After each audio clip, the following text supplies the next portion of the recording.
So, considering this is only the second session, I am going to go ahead and do the recap myself, because why not? And I'll probably do like a Brian Sam, Brian Sam, Brian Sam from there, or something. I don't know. I already know the first thing I'm doing this session.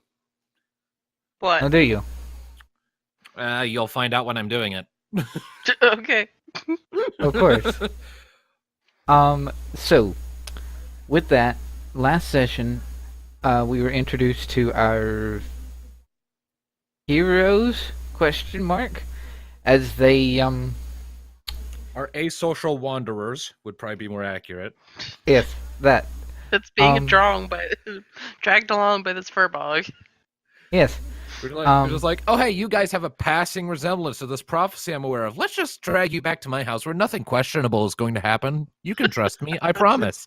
And we were just back here like, okay, I believe you. Hey, Oak is just fine, thank you. I'm sorry, I had to make it just a pancake reference. Go on. Yes, indeed. Anyway, so we were introduced to our wonderful heroes in the form of Riven, a half-orc hunter ranger that is only, passingly aggressive towards goblins, because goblins. And Passively aggressive. Quotations. yes, just loosely aggressive towards goblins. They didn't do anything too horrible. They're just, goblins. I'm sensing ludicrous amounts of bullshit, but carry on. Uh-huh. Let's just say if Riven met Not, she would be completely confused. But anyway. Or at least I would assume she would be. I don't know. But we have Riven, half-orc ranger hunter, who was tracking goblins and randomly got roped into following Furbog because Furbog. And we have Locke, a half-elf warlock who is terrified of almost everything, kind of. He's skittish and paranoid is what he is. Yes, that. And of course, said Furbog in question, it's the DMPC that I'm running with the party to try to keep them together. Will I succeed? I don't know. We will see. Together and alive. Yes. The heroes converged all in one place, coincidentally, randomly, contrivedly, somehow. And No, he admits it was contrived. well, yeah. I mean, I had to make it work somehow. And then they encountered goblins and a random gnoll. They dispatched the goblins and the gnoll with incredibly powerful magic and swordsmanship. Of course, I say incredibly powerful in quotations because it's first level, or it was first level. They searched the goblins. They didn't search the gnoll, but they searched the goblins. Didn't really find anything because they have horrible perception for some reason, a la group of can't see things. And then the Furbog led them back to his home because his home happened to be closer than the nearest town, which was like a day and a half away. And in that town, they restocked on food and supplies and things. Riven buying 2 health potions, and Locke buying mostly food. They got this food from a shopkeep that was a half-elf mute. She was very fun. You thought perhaps that she just didn't know Common, so you tried speaking to her in Elvish. Still didn't work. It was rather funny. Or not funny. Yes, the person with a disability is funny. Totally.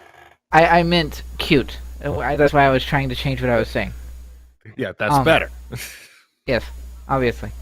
And then you went from there and you met Oak's family, or what amounted to Oak's family, which included a tiny little gnome girl named Gretchen and a human woman that served as the mother figure, who was smaller than Oak, but Oak was somehow terrified of for some reason, or at least slightly. I mean, that's how parents work. Generally, yeah.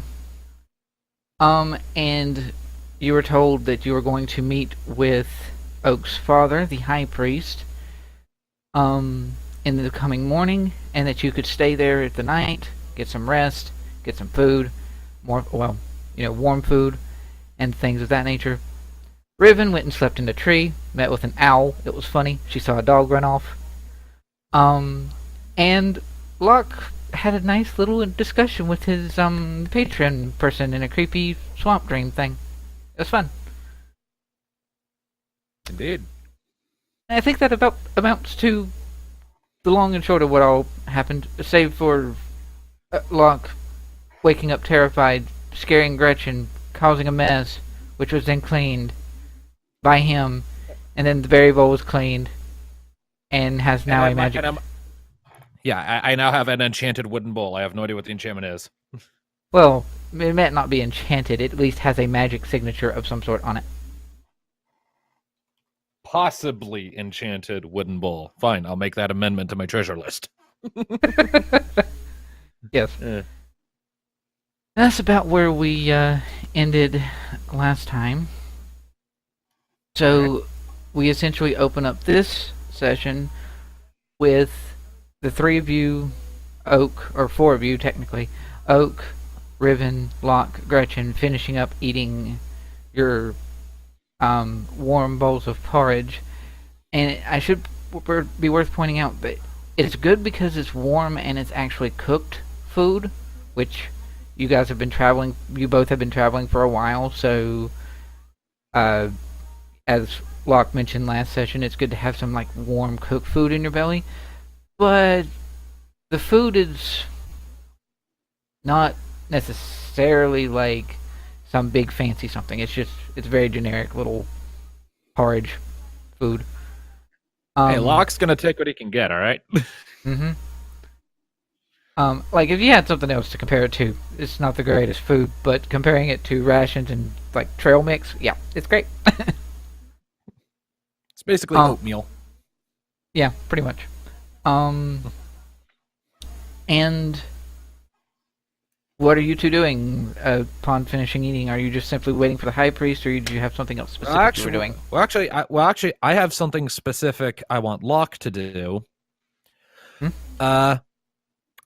He is going to quietly excuse himself and, tell Locke, I'm going to be back in just a little bit. I need to find something real quick. Okay. Oak nods his head and I'm going to head outside and just start looking for a random wild bird. Like a little outside of town specifically, so that like I'm not pissing anyone off. I'm just going to look for a random bird out in the wild somewhere nearby. Okie dokie. There's a couple of those, actually. Okay, I find one that's suitably out of sight of town, and I cast Eldritch Blast on it, but I hold back enough power so that some of the feathers will stay behind, because I remember I incinerated a goblin. Okay. There's a reason for this. Do I have to cast it, or... Yeah.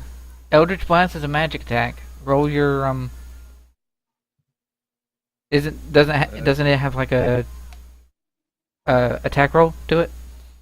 I think it doesn't look like it rolled it right for some reason.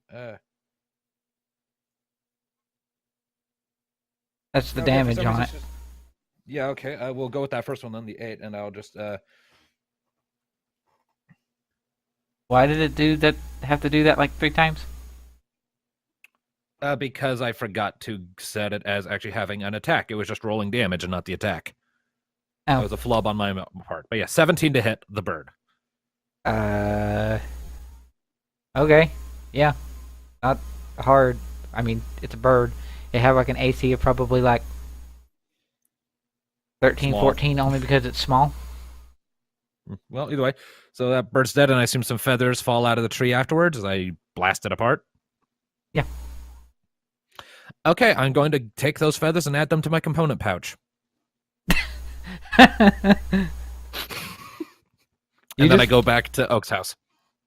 You just went inside or outside and decimated a bird so that you could get feathers. Yes.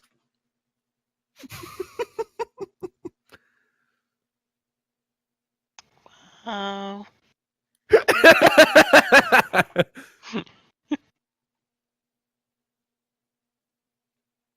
Okie dokie then. The spell that requires that material is Tasha's hideous laughter. I gathered, yes.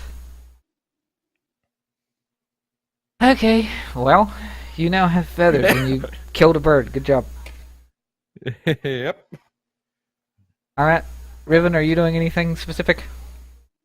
No. All right. I guess we're waiting for shit to happen now. That's Yeah, all I it's had just planned like, off the bat why there. are we here?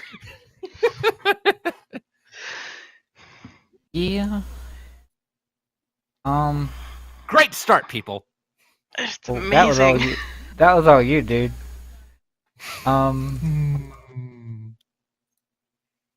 Okay, so you decimate a bird, you have feathers. Congratulations. And actually, as you are heading back inside, having just killed we'll say effectively like a blue jay or something. I don't know. Okay. You were looking to the sky. You were looking to birds, and you happen to see a robin, like a red-tailed robin bird that comes flying past where you were, heading to the village, and it comes like right past your field of vision. Give me Arcana check. 17.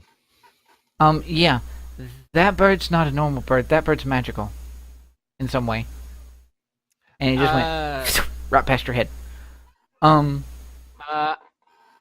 It said with my Eldritch Side invocation, I can cast Detect Magic without using a spell slot. Hmm? So I'm gonna cast Detect Magic on it as it's passing me by. Like, oh, okay, shit. Okay, yeah. That bird is not just like a simple, straight up standard magical bird. That bird, with your detect magic thing, you get the sense that it's somebody's familiar. It's like a wizard's familiar. Okay, so the Conjuration School of Magic then. Gotcha. Yep. All right, cool. I am going to become very anxious and quickly go back to Oak's house. Uh-huh. Alright. So... Why so anxious? What? You came in. You looked tense. What happened? Or is that you every day? It's me every day. How do you survive? I ask myself that every day. Then I sort of pat the pouch that carries the black book and say, I partially think this. A bag? I just sit down. Oak actually, he almost smiles at your exchange because it's like you're talking to each other. Yay, that's promising. Progress. Uh-huh. And as you ended shortly.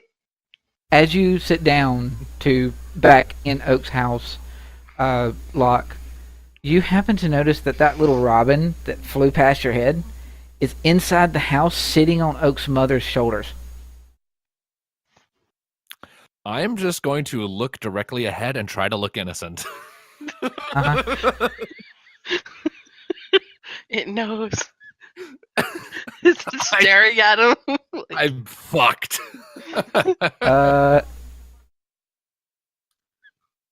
See. What is this? Double check.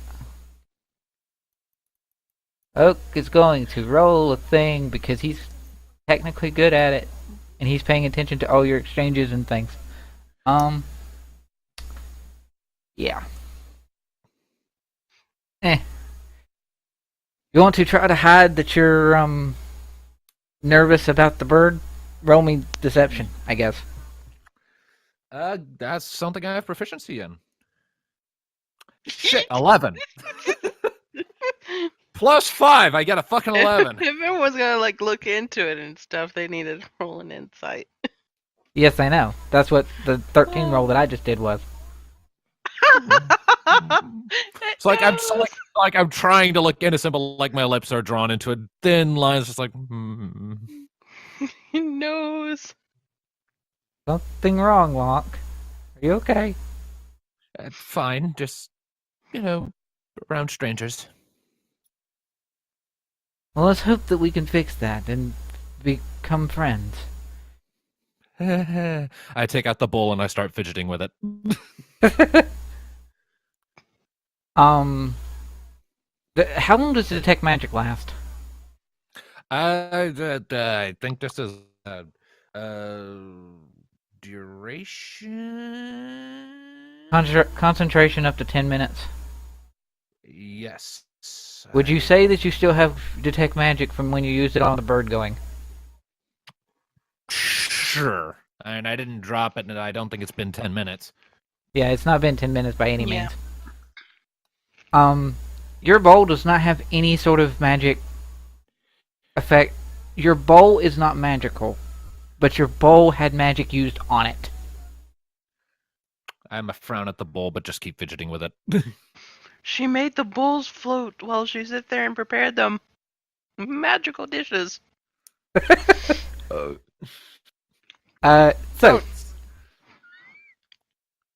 you're going to say something, Sam? Oh. I thought you were there for a second. Sorry. Anyway. I thought he was. No, he was just fidgeting with the bowl. Mm. Alright, so moments later,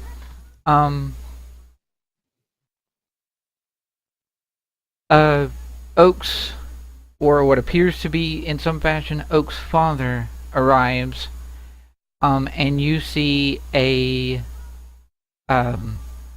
very sort of regal high elf man stepped into the thatched area. And his attire, his demeanor, everything about his like stance says like high-end nobility, something like that. And as soon as he gets in there, Gretchen comes running up and hugs at his feet, and that nobility demeanor just immediately disappears. And he's patting her head and basically, glad to see small child again. And then he looks to Oak's mother. You called? Yes, I present to you, and she holds out her hands to you two. I present to you the people that Oak seems to think fits the prophecy.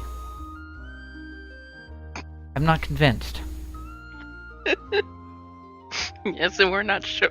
We're not doing very well to convince. I would say. I am skeptical as well.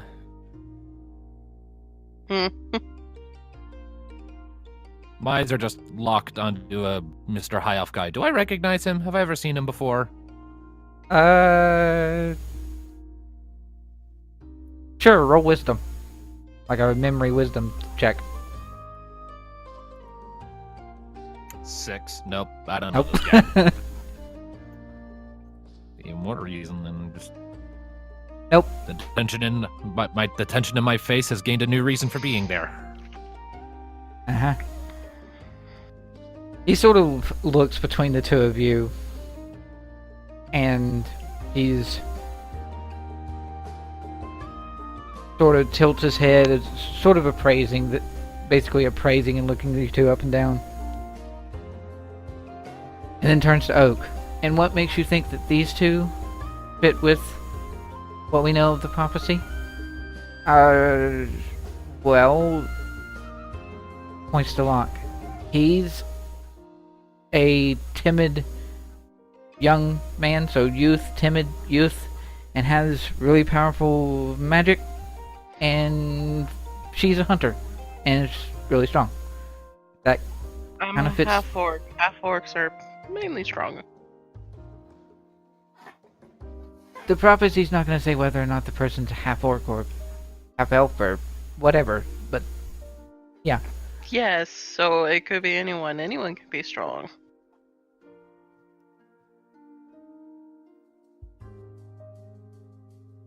That'd help. He sort of raises his Sit there eyebrow. and just goes back to fidgeting like with one of her arrows.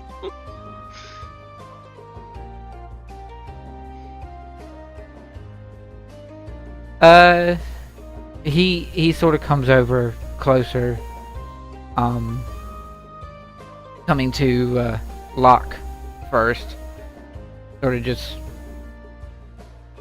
it's, for lack of a better way to put it, it's sort of like the pad down to search somebody, but visually, just to try to appraise a person and what the person's capable of and that sort of a thing. Just a very intense sort of stare. I am staring intensely right back. Oh, you are? Hmm.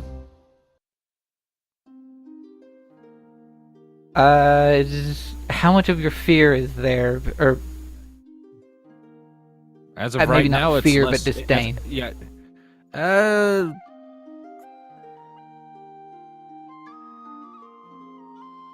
I'd say it's noticeable. Like, I'm not making an active effort to hide it, but I'm not making any sort of active effort to exaggerate or exacerbate it. It's just there. right. Hmm. What sort of magic do you cast, boy? The kind that can make goblins explode. Kind that makes goblins explode. Yes. My hand's kind of subconsciously going down to tightly and protectively grip the bag that has the black book in it. Uh-huh. So perhaps Eldritch Flame. I don't know about flame. I lift one of my hands and let the inky blackness appear and swirl around it. Kind of the staticky sound fills the air as it does that, that sort of thing. You release that staticky sound, and the robin that's on the mother's shoulder flutters, flies over, and then lands on his shoulder. And he sort of looks to the bird. Shit, I forgot it was there. Uh-huh. Yep. I'll try to casually let the darkness disperse. Just try to be normal. A powerful Kind of magic. hard. A bird's guilt tripping me, and I'm in the process of a race that I'm racist against. Uh-huh. Great times. Oh no. Oh boy. I see. Great magic indeed. He holds his hand out to you. I'm Kelithir. I'm Locke. You make any move to shake his hand? Kind of stiffly, yeah. Okay. I know the etiquette, the basics of that, so. Yeah.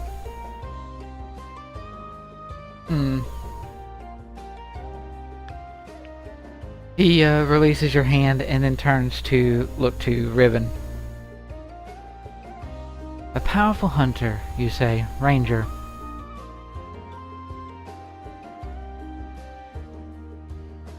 I'm just- just a hunter.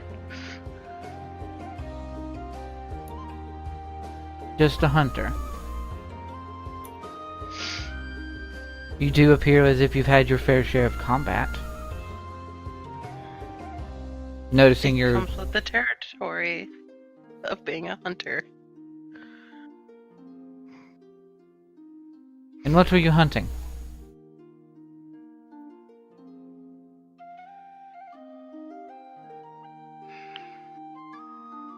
I was hunting goblins. Goblins. Mm.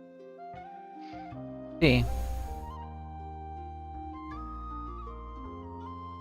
She And- sits there and crosses her arms. Mm-hmm. And how does a... Well, how does a hunter of your stature feel about such prophecy as this? Skeptic like the boy over there?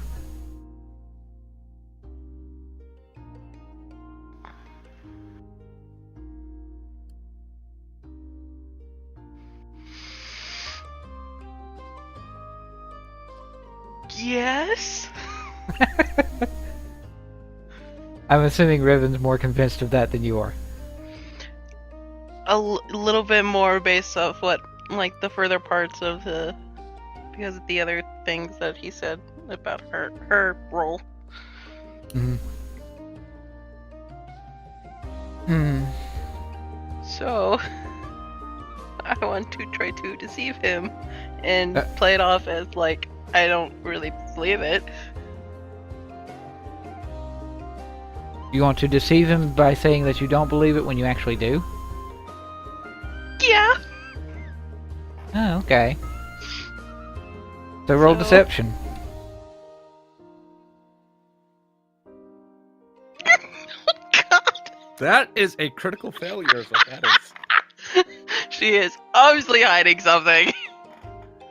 I will point out that skill checks don't necessarily automatically fail on a crit fail, but Still. he has a bonus to insight and would beat that without it, but he could roll in that one, just like you did. And still, mate. He's still gonna beat it. It is like, she is lying. Oh yeah, okay. Oh yeah. Oh shit. That's a +8. That's 20. Level 10 cleric, yo. Jesus Christ.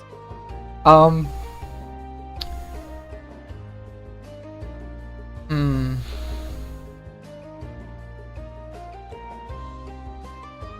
Something tells me you do have some degree of faith in this prophecy. Or perhaps it's just faith in your own right.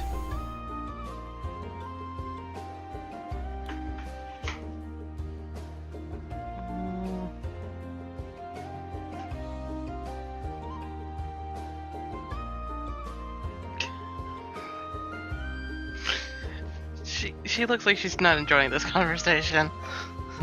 No. Locke Oak- is just staring intensely into the back of the high elf whose name I can't remember's head. Kelithir.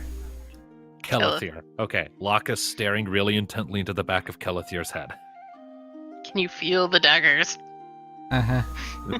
After a moment, this sort of tension, Oak's mother speaks up again and goes, Kelithir, dear, I don't think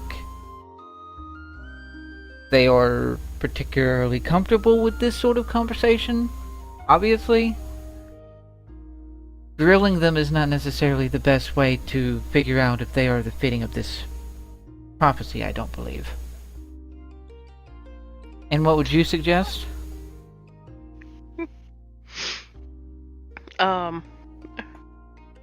I was gonna sit there and say, I'd be like, yeah, because we have two characters here who just don't want to share their backgrounds.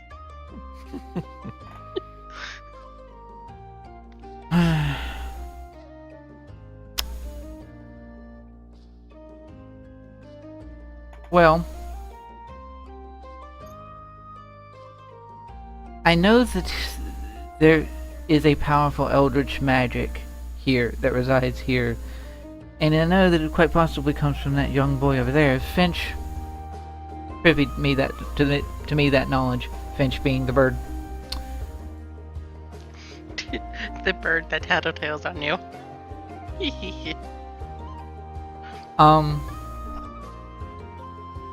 And I feel as if there's something more to this hunter than just your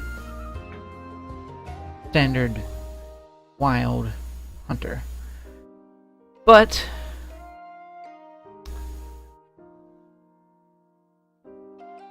I can't push either of you to do something you don't want to do. You are free to follow through with whatever sort of choices you want to make, whatever sorts of desires you may have. And he moves away from Riven and the two of you and just sort of walks past Oak's mother and gives her a hug in greeting. Finch the bird once again goes from his shoulder to hers.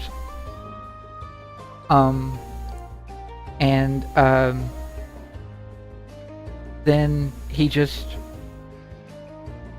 makes his way back further in to the little shrine temple home that you are in. And then Oaks just like sort of taps at his hands in that sort of anime shy type thing. It's just, well, it could have gone worse. How could have gone worse? He could have outright disliked both of you, or either of you. He seems sort of looks back to where his dad went up into the loft. He's sort of indifferent rather than hostile. That's something.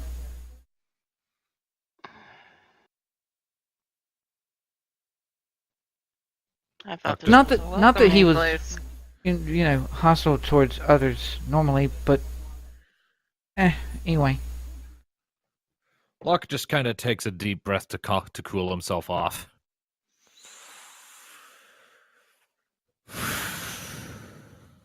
You okay there? Fine.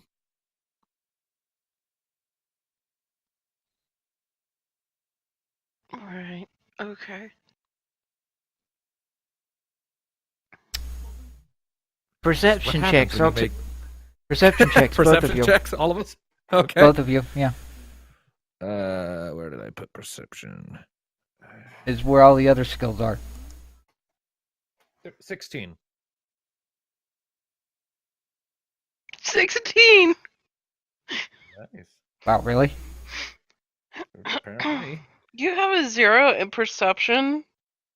Yeah. Oh dear god. 13. Yay. We can actually notice shit. Nice. Okay. Unlike So- last session. So with the perceptions from all three characters, you hear from outside, like a scrambling of feet, as if it's somebody that is just like fell down in the dirt, got back up, scrambling again, trips, falls again, and is sort of making their way to the thatched house just in time to see a probably 11 or 12 half-orc boy just sort of steps into the room, and as soon as he gets there, he calls out. He seems very scared and upset in some way, and he just sort of calls out, High Priest Kelithir, Leanne, someone, and then Oak immediately comes to him because Oak is closer. Oh, Armador, it's I know that Kelithir. I saw that I saw Bench. I saw that he came. Calm down. Something wrong.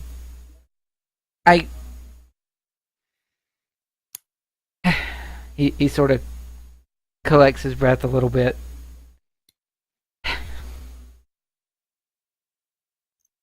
Okay. He didn't come back last night. I let him out. This is the way that I always do, for him to roam the forest at night like he does and stuff like that. And he didn't come back this morning, the way that he usually does. Mom went out and is looking for him, but the forest isn't that big. She should have come. I just know that something's wrong. And now having, the boys sort of gotten more,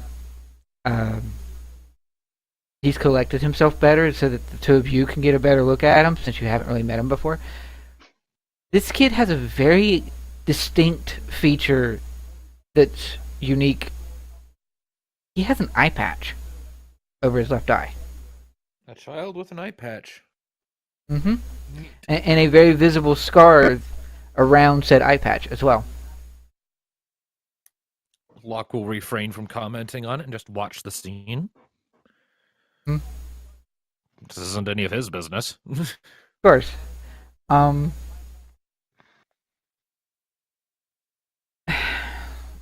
Do you think something went? Yes, I just know it. Something went wrong. I was hoping that Kelithir could, I don't know, send Finch out to look, maybe, go and see. I don't know. Then Oak sort of looks to you two, and then to the back room where Dad and Mother are.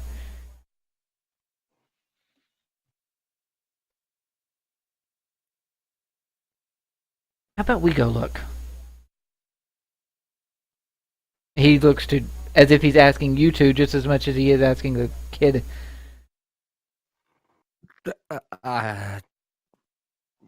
Is there someone else here? Because I know you're not talking about me. Well, okay. You have he's addressing you now, Locke. You have a somewhat understanding of magic. I'm sure you do, and this forest is not. It does not allow someone of intense danger to the folks here inside the forest. So, whatever it is not going to be something that is going to be threatening, but it's strange that she got lost. She knows this forest just as much as I do.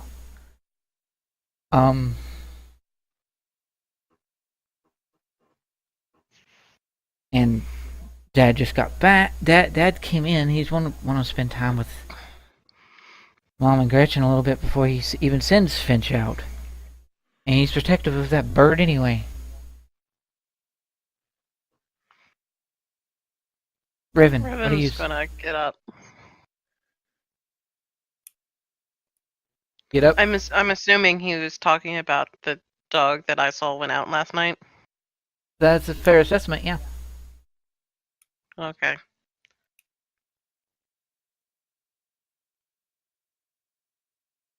So what are you doing? She's going to go outside.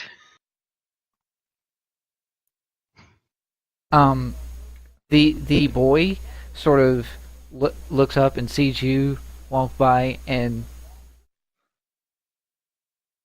just like looks to Oak, looks back to the back of the loft, seeing that Kelithir and his mother is back there. The human woman was back there, and he actually passes by Gretchen, and Gretchen just sort of gives him a wave and a smile, and he's and then he goes outside to join you. Locke's just gonna step for a second. He'll pick himself up and follow them out. Riven looks back like, It's like, I am not going to leave Why my. following I'm me? not. I don't want to be left alone in there. At least not with people I'm completely unfamiliar with. At least I know you two aren't going to try and axe me on sight. Right. And Ribbon, you're sort of focused on Locke having followed you outside, and then you suddenly see that the little boy is right there too, and he's, "Hi, you look like a hunter."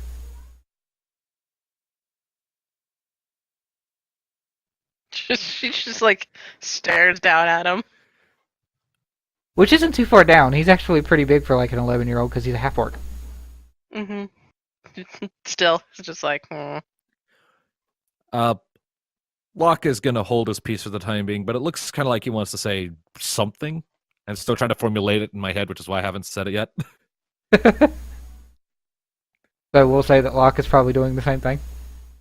Yeah, like his face is twitching a bit like, I want to say something, but it'll come out wrong if I do.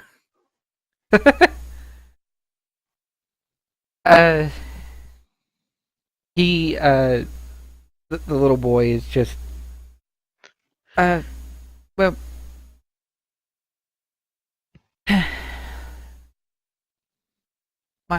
my dog, he didn't come home last night. I heard inside. Oh, you saw him leave? No, I heard your whole thing about your dog going missing inside. Yeah, but he goes off into the forest all the time at night, and then he comes back right in the morning after I wake up, and he wasn't there, and Mom went out to... I just know something's wrong. But I'm not supposed to leave the forest, or leave the village, and if I did, and she was okay, he was okay, and I just got lost, Mom would kill me. So... Yeah. Okay, Moms are tricksy like that. I know. Oh God. Okay. New information.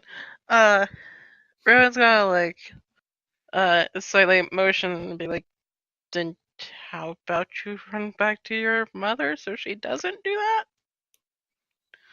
What was that? How about you run back to your mother so she doesn't do that to you? Well, Mom's not here, and neither is Thorn. Do you have a house? That would be... He points to the house that's... this one, right? wait, Yeah. you said Then how about you run along to your dad? Actually, not that one. This one, because that's the one you're in. Never mind. Yeah. Why? Well, then why don't you go there?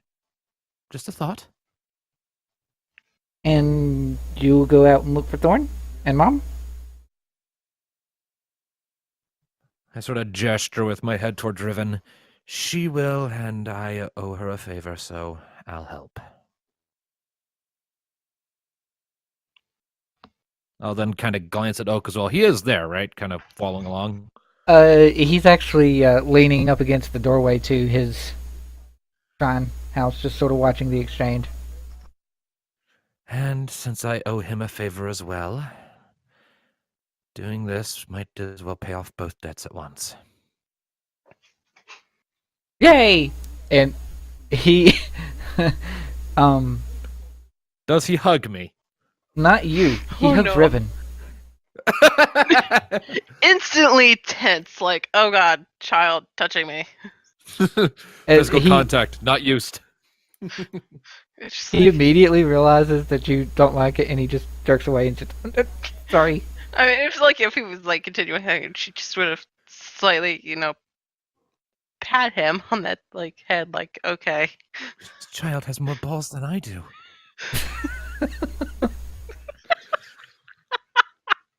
More balls and fewer brains. Hey! Wow. Okay. Well, I mean, out of character here for a sec. Who the hell just randomly hugs a towering half-orc lady with axes, bows, and, since I know this, can scream a goblin into submission? No one's How- smart, that's who. How about a badass half-orc kid with an eye patch? I mean, to be fair, I don't know much about this kid, but Locke certainly wouldn't hug Riven. Partly because of his asocial behavior, and partly because he knows she can murder him dead. With one hand. Probably, yeah. I have a strength of 6. Anyway, all right. So he obliges the two of you, and then just runs back into the house. Over here. And then Oak sort of gives a soft clap. Good job.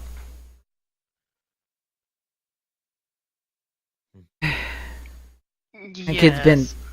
That kid's been through a lot. He is very attached to Thorn, his dog. It sort of makes sense that he's that way. Anyway, shall we go out and look? You are coming with? She's gonna just turn and head towards the actual spot that the dog went into the forest at. Which she knows, which is the back of this house over here that the boy just went into. Yeah, so she just like goes right here. Uh-huh. Locke is following. I'm going to put him a little further back. Alrighty. Change So, of scenery? hmm? Oh wait, no, I need to roll survival, don't I? Survival. Yeah, Mhm. probably. Ooh, I think I get advantage. You would because you're in a forest.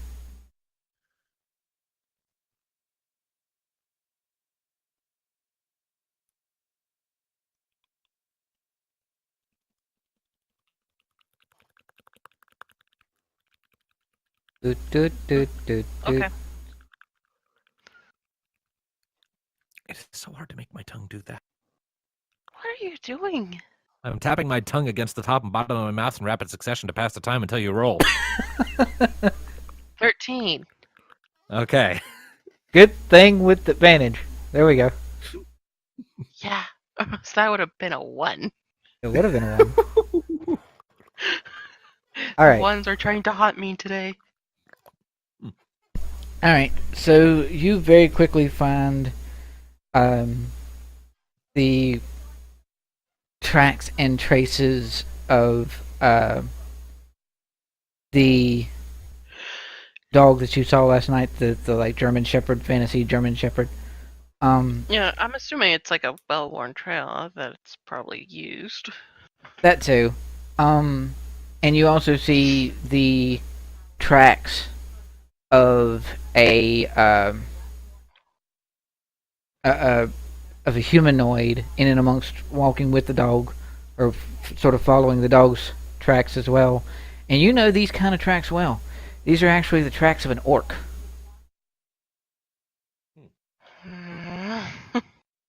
Mm-hmm.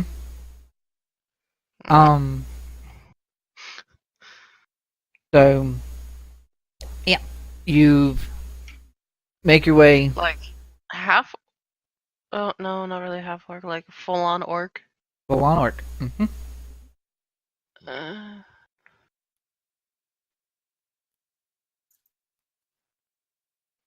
Do you have any reservations of that, or are you just going to continue to follow the tracks? Slightly. And she's like slightly hesitating, looking at the one set of tracks, and just like, It goes and follows the dog's tracks. Locke files this information away. But you don't know the tracks are orc. You probably didn't see the tracks, unless she told you. Well, no, well, No, it's just the fact is that Riven was slightly hesitant looking at some tracks. She reacted negatively to something she spotted in the dirt, and Locke is filing that away. Like, okay, something in the dirt is bugging Riven. Maybe it's worms, maybe it's beetles, maybe it's those footprints she's looking at. I don't know, but something bugged her. Something bugged her. Yes, indeed. Should throw a spider at her face someday. You could probably get pretty close to that. You could probably get close to that, actually. I'm not doing that right now. No, you're not. I like how you just agree. He wants drama. Yeah. So you follow the tracks, make your way. It's actually pretty easy to follow them. The orc tracks are very present, and after a time, they start to get a little bit more, we'll say, frantic. And since orcs are big and burly anyway, there's actually, as you're following the tracks, you find a tree that has been bent. Not fallen over, but bent. Mm-hmm. And you're getting further out, and you're sort of in among the trees. And you don't even have to have any degree of perception for this, like, at all. There is a very loud, very gruff, loosely feminine voice. Thorn!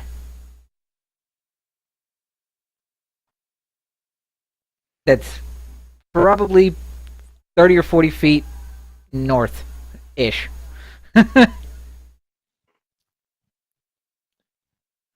And at hearing this voice, Oak is just like, and there it is. She didn't find him. Or maybe she did. I don't know. Yeah. I will point out to you two, I'm sure you know this already. Well, at least maybe Riven does.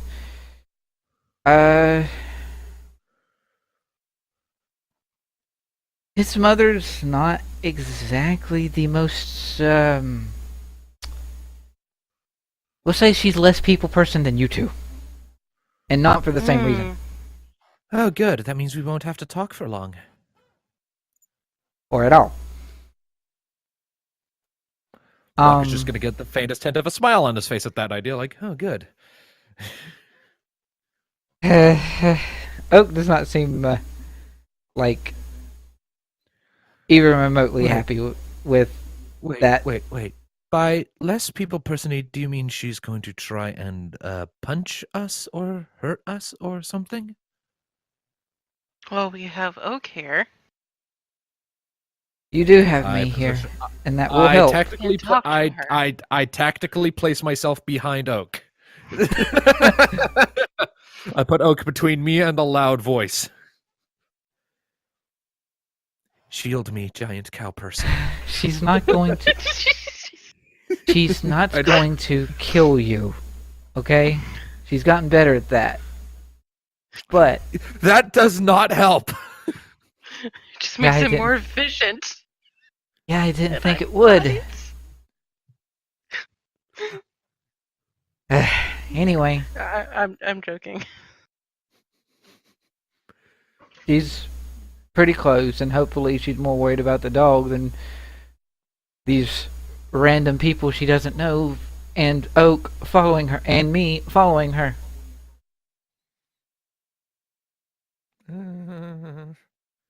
And yeah, I mean, you're in a forest, Riven. You're not going to get lost. You're not going to lose these tracks, plus it's easy. There is that still ever-present mist of the magic of the forest, and you do eventually find a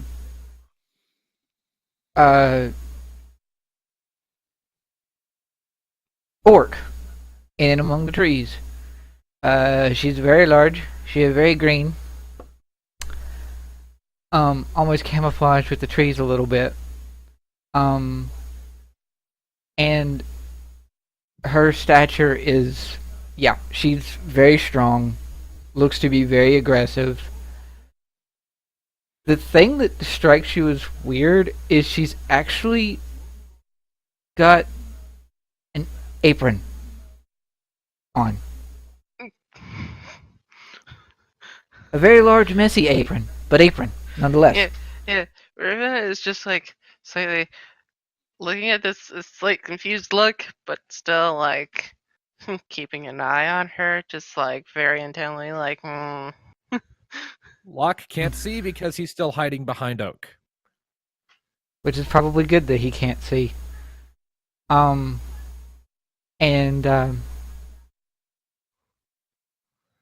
she is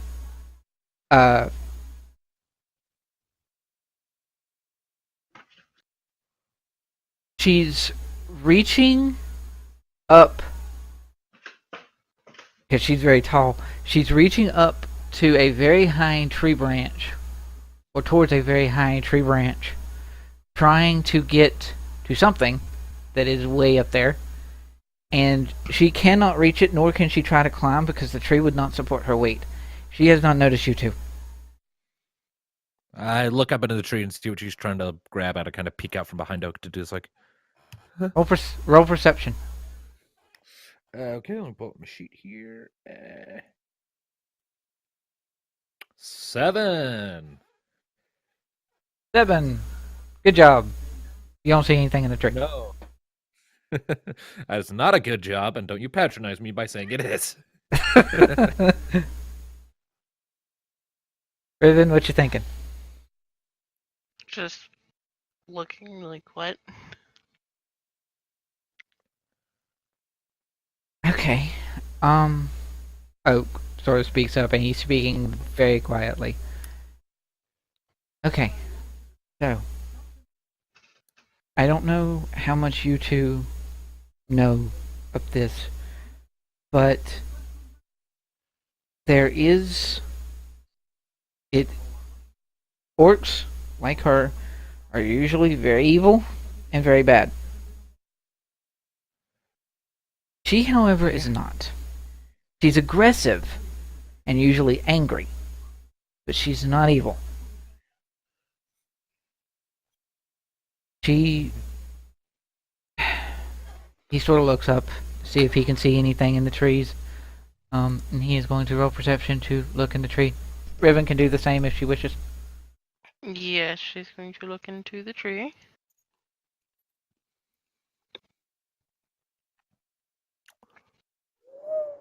Dual 19s. Nice. Oh, double 19s. Wow. Yeah. Same check, too, because we both got +4. Yeah. What are the odds of that? Okay. So, you see, up in the tree, it's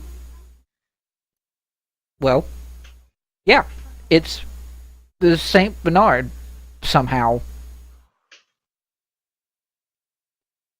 Having wound up in a tree. And he's up in the tree. And she is trying to reach to I gotta go Google images of St. Bernards because I don't remember what the hell they look like. They're big dogs. Big fluffy dog. Dogs. Oh yeah, they're Beethoven dogs. Gotcha. Okay. I thought. Wait, I thought it was a German Shepherd thing. German Shepherd, not Saint Bernard. Sorry, wrong one. Ah. All right. Kind of to be reminded that St. Bernards exist, though. Yes. Like they're cool looking. Mm-hmm. Right.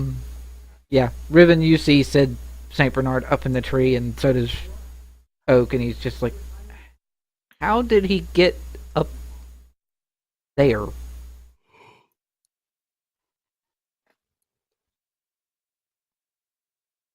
Who knows? That's very weird. Do I know what a blink dog is? You would, yeah. In that case, I'll ask, is he a blink dog? Wait, no, he's not magical in any way. He's just a dog. Okay. Even if he was a blink dog's not going to blink into a tree. I will defer to your judgment on that. I would assume he wouldn't anyway. Mm-hmm.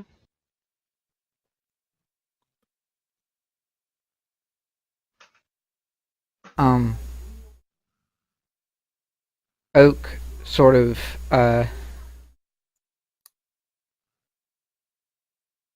he walks over very cautiously, walks over closer to her, and do either one of you know Giant? No. Give me a second to look at my list of known languages. No, I do not know Giant. Okay, then no. You hear them speak in a sort of guttural language that seems a bit more. Wait. Hmm? Wait, she's speaking giant? He is. But. Okay. What's up? She's an orc. He is an orc. I'm gonna speak orc to her. Oh. From like earlier of being like speaking common and then like the nice roughness of Elvish, and all of a sudden here comes a very harsh language. So you're going to call out to her in orc? Yes. All right. What do you say? Just hey. Hello. Which sounds immediately more aggressive than just hi, Yes. because orc. Locke is going to slowly start backing away. She looks over to you. Which one of us is you in this context? That will be Riven. Okay. Immediately looking over Locke's head to look at Riven. Locke is still technically between. Or I mean, not Oak Locke's and head. Orc. Oak's head. Sorry. Yeah. Mm-hmm.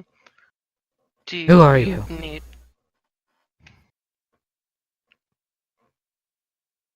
The boy asked us to help.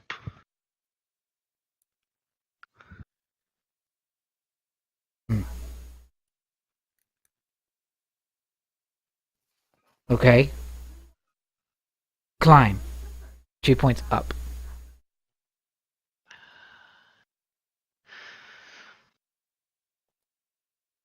Basically indicating to you for you to climb the tree to get the dog. Yes, I get that. Yeah, I think we got that. Yeah. She's gonna like look at the tree. I guess she's gonna attempt to go climb it. Yep.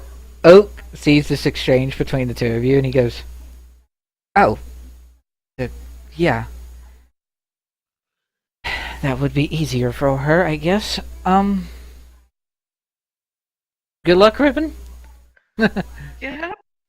Acrobatics to climb a tree, or athletics. Oh shit. One of the two. Wait, climbing means athletics. Whichever one's strength based. Oh. 16? Nice. Okay. Yeah.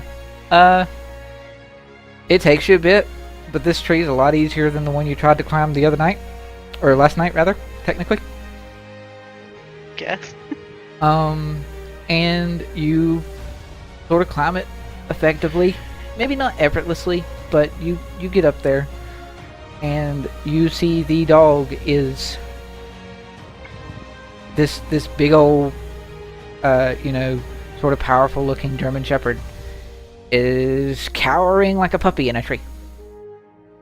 How did you get up here? Can I look him over, see if there's like any wounds or anything? Roll handle animal. Nice. 21! Good job. Come here, big boy. Wait, Wait, what? Wait. or is it a girl? It's a boy. Okay, it's a boy, yeah, come here. It's like, come on. Let's have a look at you. You sort of look him over. He looks fine. He's very scared. And he does have a few. It's not as if it is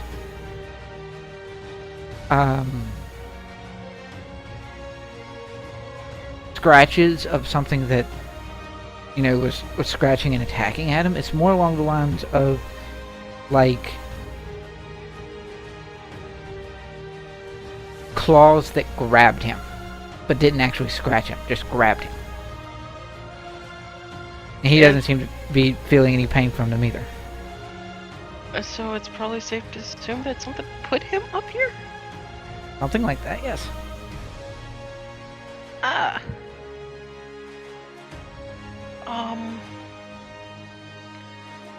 Right, she's going to kind of coax the dog to come to her.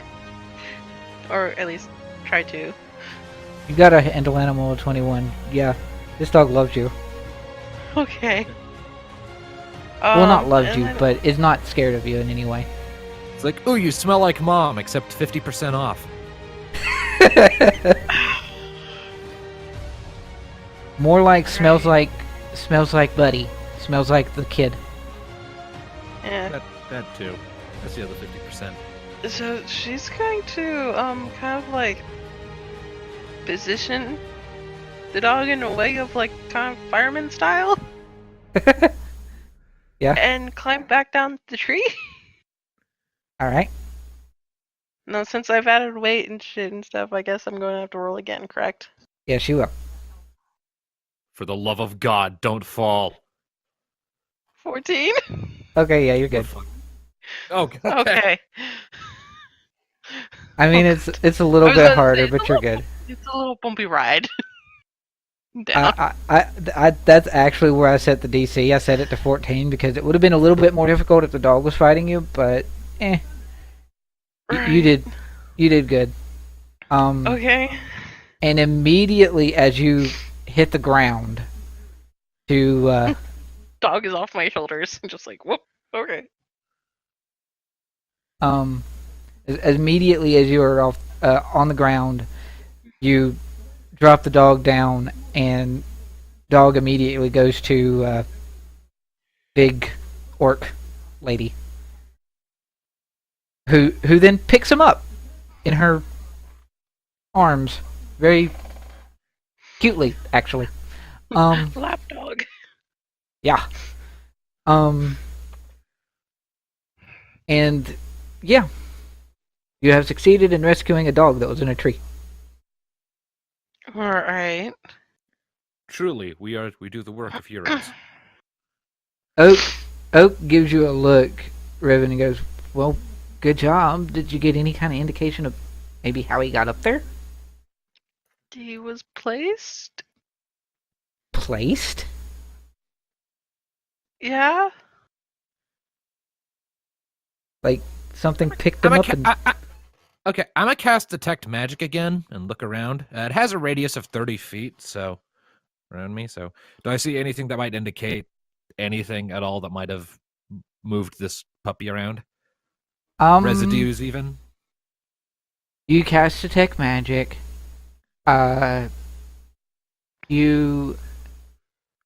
It's worth noting that you guys are sort of maybe not that you two really know, but you're a little closer to the edge of the forest. And you do get a strong sense of magic that's outside the forest. And, overall magic of the forest itself, because the forest is magical. But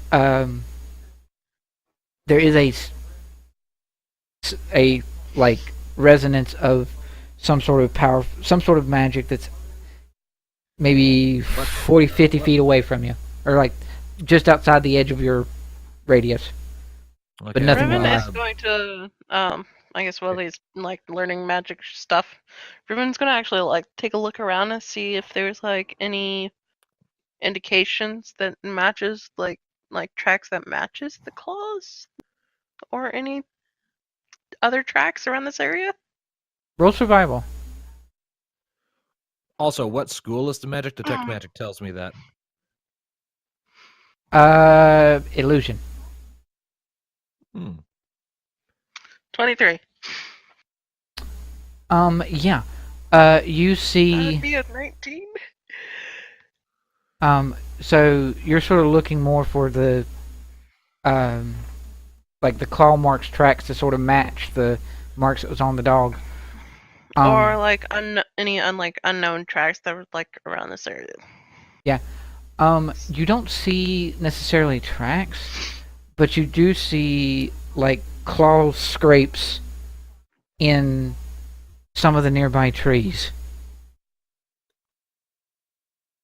that sort of match the talons that you'd found on the dog. Bird? I'm I guessing. mean, it is talons. Talons usually aren't a bird, so. Well, I mean, it could have been like a very clawy hand that picked him up and set him in. True. That must have been a big bird then.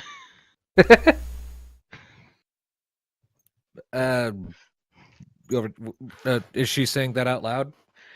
No. Of course you're She's not. still not too sure what it is. She thinks it might have been a bird. Hmm.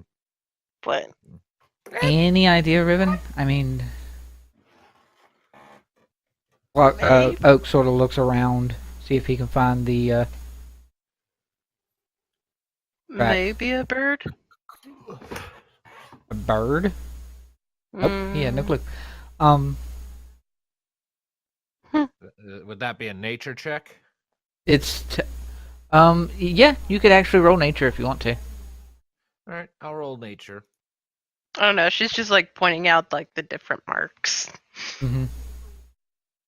I'm clicking nature and nothing is happening. Uh-oh. Oh, that's because I forgot to. 7. Yeah, no, I don't know shit.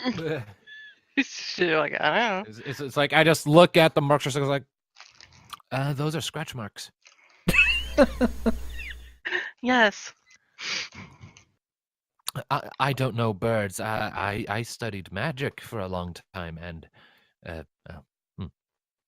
What do you sense any Back sense off. any magic around? I'll kind of point off in the direction where I sense the illusion. Like, yeah, just a little over 30 feet that way. Some illusion magic or something. It's kind of hard to make out to this veil you have around the forest. Not very good for detect magic as a spell. Very hard to see what I'm doing. Right. And if it's dangerous, I'm not going near it. Okay, well then Riven's going to stealth near it. Head towards that way. Locke will go stealth as well and follow at a respectable distance. So like 30 feet behind me. Yeah, roundabouts. As you two start to sort of stealth away. Yeah. Locke, you She sort just of crouches down. you sort of actually no, I got it. So Locke, you crouch down a little bit lower than you were initially anticipating because you start to hear something loud nearby and it kind of scares you, so you hide better. And Riven's the opposite effect. You don't necessarily hide as well because the loud noise goes off because Miss Orc Mother has now carrying dog and through the Running back towards the house, right? yes, she is. Okay, good. Fucking scared me. And yeah. So you Well, I'm gonna head towards where the magic is at. let me have Oak roll stealth. Yay. He is not stealthy, but oh hey, cool. Stealthier than Riven by a point. Alright. So you stealth your way closer to the edge of the forest. And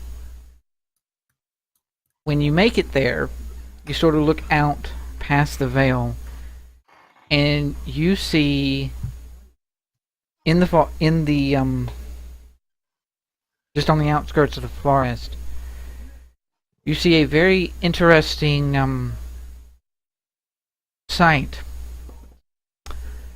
You see what appears to be a bugbear of some sort with full-on like warhammer in his hand.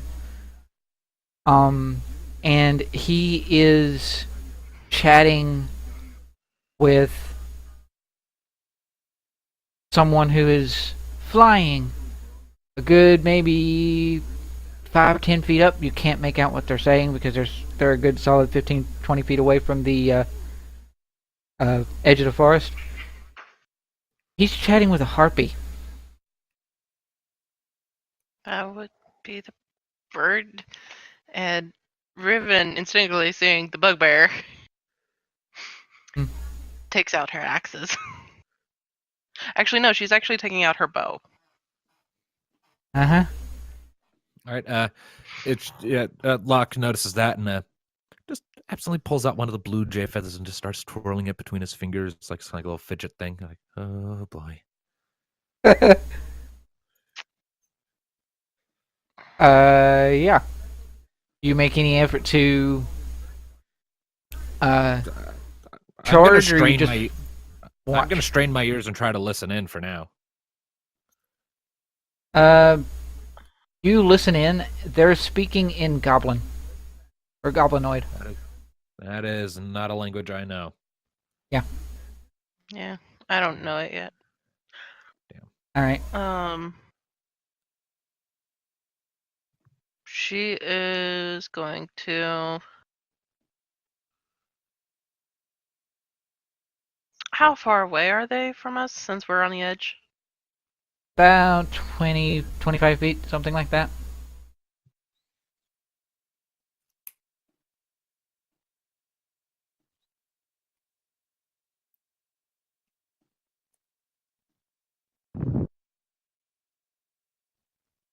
Okay. Ooh! What? Oh shit. Was that a perception check? That was that natural 20 right there? Yes, it was. Against us? Against you, yes. Oh no. Yeah. So the bugbear is watching the harpy. He makes a look and he looks down, and he immediately sees Riven hiding in the trees or in the edge of the forest. And then he sort of snaps at his fingers towards the harpy and just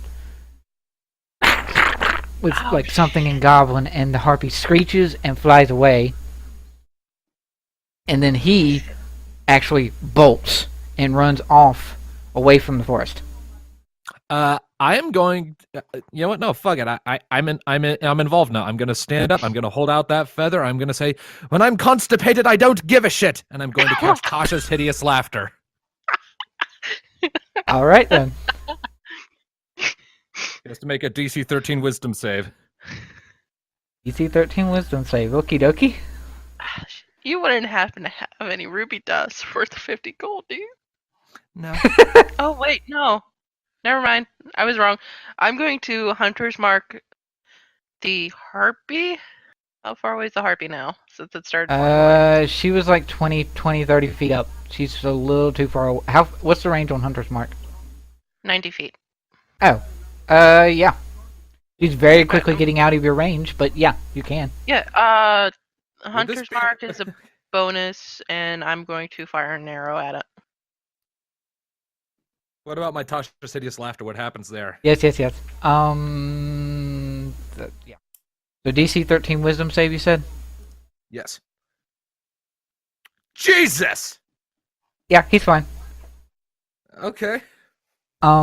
He sort of looks back, does like this double take thing, and then just sort of whatever, and is continuing to try to make his way away, and then you shoot at him.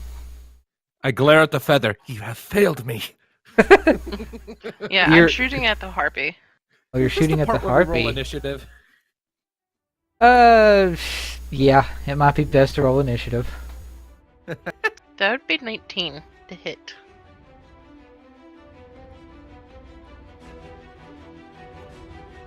Yeah, that hits her. Yay! Fucking better. Roll your damage.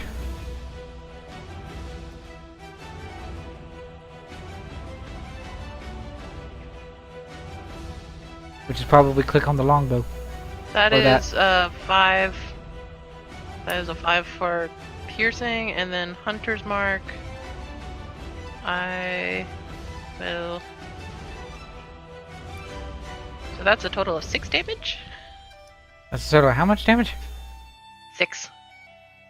6. All right. Yeah, because I do 1d6 additional damage. Right. Yeah.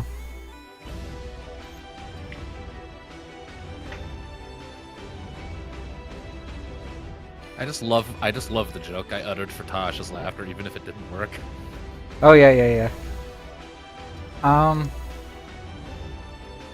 So you strike. The harpy sort of falters just a bit. But let me double check my things. Need to get a turn order up in here. In here. I was actually not expecting you guys to actually fight them. I was expecting you to be scared, at least for a little bit. I was hoping to use Tasha's hideous laughter on the one guy, so that someone could question him, while I then stood back. Yeah. Okay. So initiative roll for.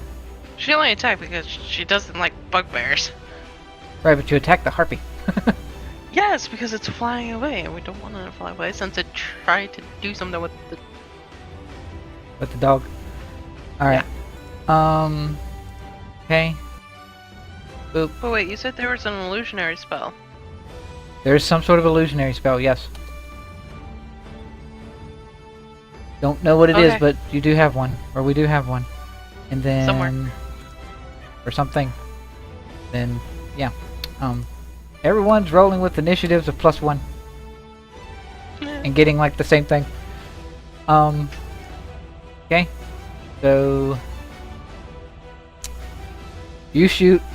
The harpy sort of falters a bit, but is still trying to fly away. But it's not going to get its turn until later because it rolled crap. Yeah. Locke, So it's your turn. it is Locke's turn. All right. Where is are the things in relativeness to me? If assuming you don't leave the forest, the harpy. The harpy's probably the harpy's like 60-70 feet away because it's up in the air and flying away. Okay. But the bugbear is probably like 30-40 feet away and is also trying to get away. Well,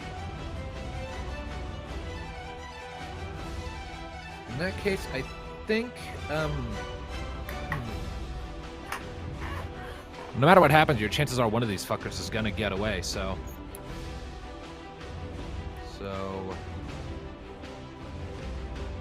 I'll just keep focusing on bugbear. yeah. Yep. I'll go ahead. I'll stick the feather back into my pocket.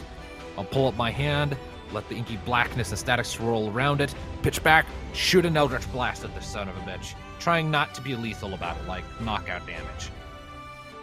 Okay. That's a 9 to hit. 9 to hit? 9. Yeah, you 9? missed. 9. Missed. Can just hit something nearby, I guess. The eldritch blast just like goes right past where the hobgoblin was like 2 seconds ago. Tits. All right. Hobgoblin? Bugbear. Sorry. Use your words, dude. Sorry, I was looking at a Volo's thing and they're right beside each other. Man. Anyway, it is to Riven.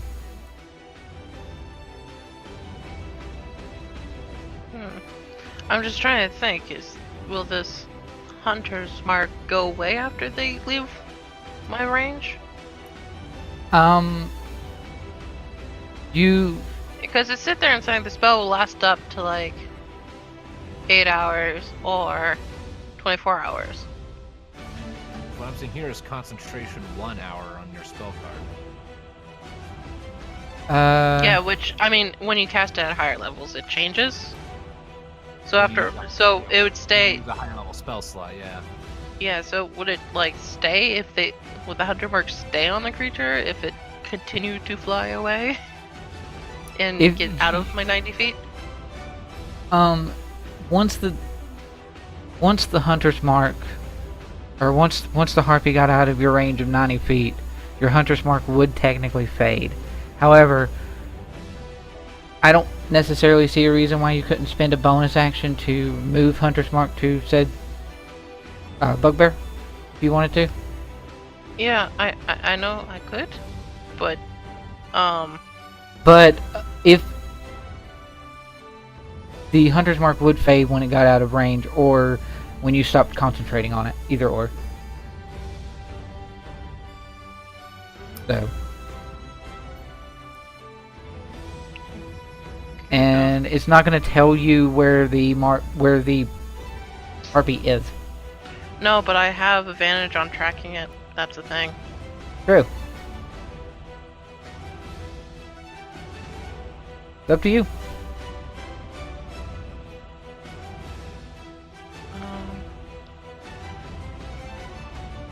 Okay, once the spell is cast, it's not limited by its range. Unless the description says otherwise. Right. Okay. Oh, fair. Yeah. I suppose that makes sense for the whole tracking thing.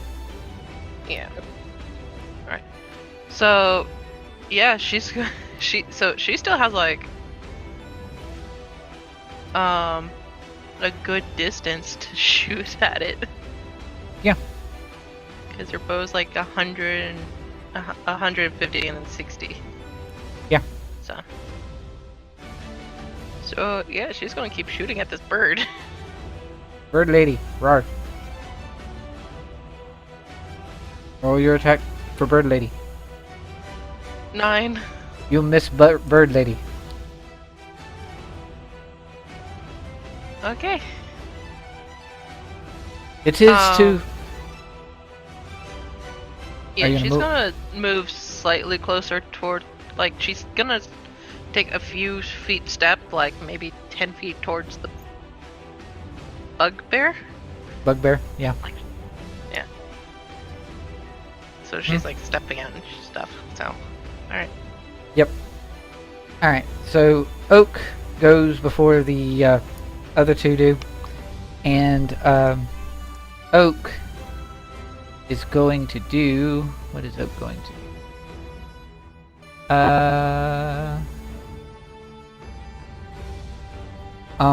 Oak is going to, as he sees that Riven's making her way out closer to the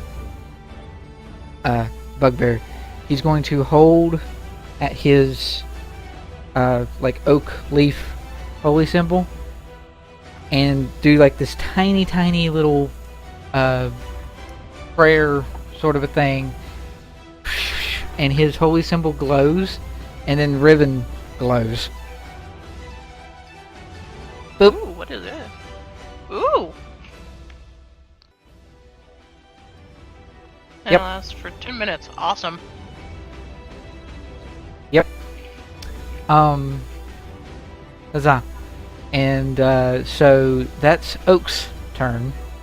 That is so useful considering the enemies are running away Well, and not attacking us. Oak does not. Oak's I not want to catch entirely. this bugbear because I have a theory. But Yeah, Oak's assuming that perhaps we're going to chase down this bugbear and not let it get away. Sure, maybe the Harpy's going to get away faster because Harpy, but I have a nice, lovely long bow that I can keep trying to hit it until it's actually out of my range. yeah. So with that in mind, that's his turn. It is now to the two enemies' turns, which, yeah, double move dash bird. What is the What's the speed on the bird? The speed on the bird, the Harpy's fly speed is 40 feet. So it moved 80. It's still in my range. It's still in range for your longbow, yes. Mm-hmm. But it's getting the heck out of there. Yeah. And then the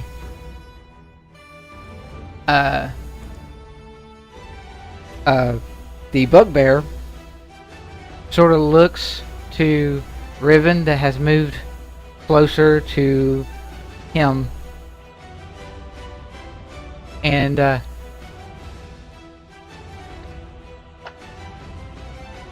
yeah,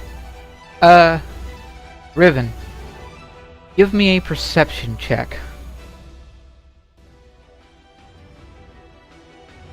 22. I can see everything today. Okay, yeah. You see the bugbear, he reaches into... He's still trying to run away, but he's not dashing. He's just using a standard move to get away. You see him sort of reach into his pack. He has like a backpack along with his hammer. And he reaches into his backpack, and then for the briefest second, glows blue. And then it's Locke's turn. Oh shit! Just I- Locke notices the glowing of the bugbear. As you're, he's within 120 feet still, right? Yeah. All right. I'm like, damn it, bastard, hold still. Eldritch blast him again. Fuck! 9 to hit. Really? Wow. Okay. Oh god. 2 9s in a row. If I get one more 9, it'll be inverted 666. Oh, and that's bad luck. Good for you. Do you do anything else with your turn? I gotta awkwardly shuffle like 10 feet so that I'm at about the same distance from them as Riven. Gonna, and like hold like the rest of my movements that if she moves, I'll move with her. Fair. Okay. Alrighty, Riven.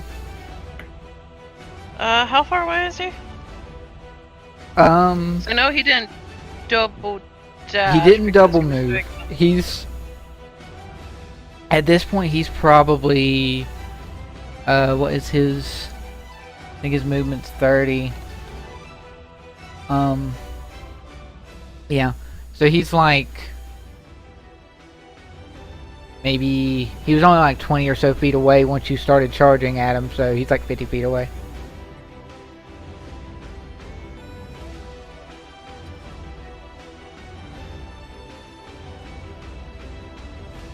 She is she's gonna spend a bonus action to move Hunter's Mark onto him. Bonus action move Hunter's Mark to him. Yes. Okay. And she's gonna go her full 30. Yep. Now it's an action to dash, correct? It would be an action to dash, yes. Yeah, she's gonna go right up to his face. Okay.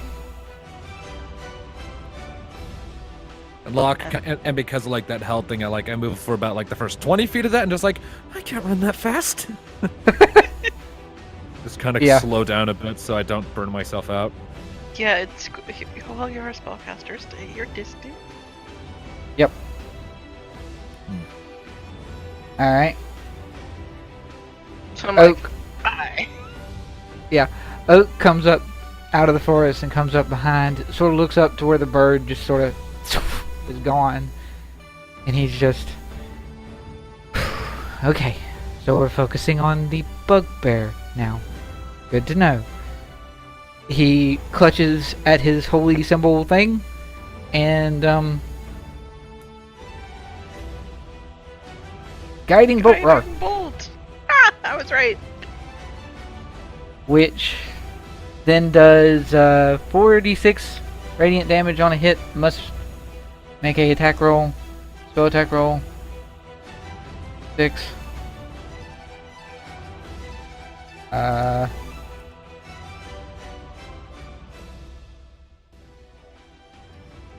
Do.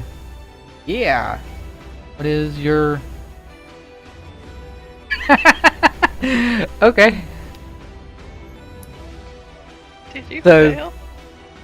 No, I was laughing because of reasons. Anyway, 46 radiant damage. Yay. Uh-huh.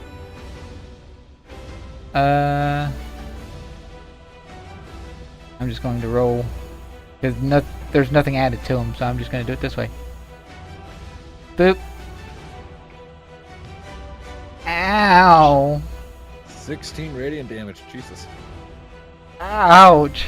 Okay, so the oak clutches at his holy symbol, launches out with guiding bolt. There's a like very brief. Now that Riven's or Locke is Everyone's, closer. Like, next to him. Now that Locke is closer, Locke sees the flash of blue and whatever, and you know that there's some sort of magic involved here, Locke. Okay. And gets blasted in the face with guiding bolt, falls to his knees, and as if Sam hasn't figured it out already, because I screwed up earlier. When he falls to his knees, he's not a bugbear anymore. He's a hobgoblin. Oh, she's even more angry. Uh-huh. And he's now on the ground and not doing so great. He's not dead, but he's not doing so great. It's ow. Well, I'm guessing the Harpy flew away. Yeah, Harpy's long gone. Gone. Um, No, it's Bugbear's turn. No, Hobgoblin's turn. yeah, Hobgoblin's turn. He looks up to you, Riven, who's like right next to him.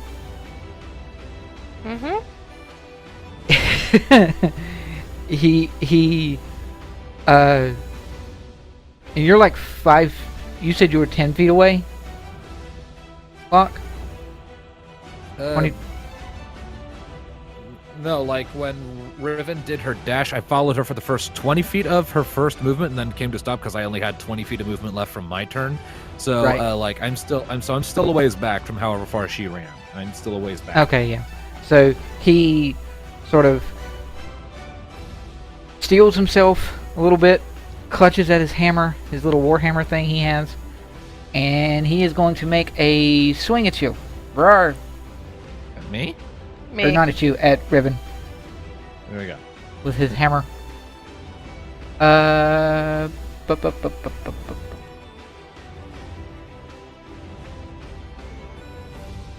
That's That's a critical failure.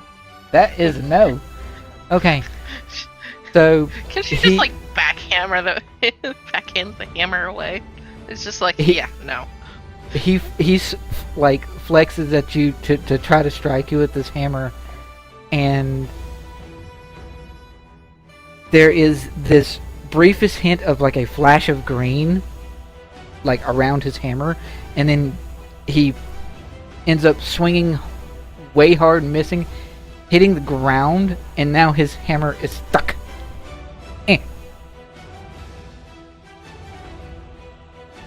Into the ground next to you. He missed terribly. Yeah. Locke, what you doing?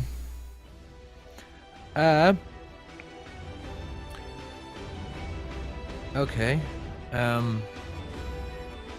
See, I've only got one more spell slot, and then I'll need to take a short rest. So. This hobgoblin's not got a whole lot left, so. I mean, I don't want to kill him. I want to just incapacitate him so he can be questioned. Yeah.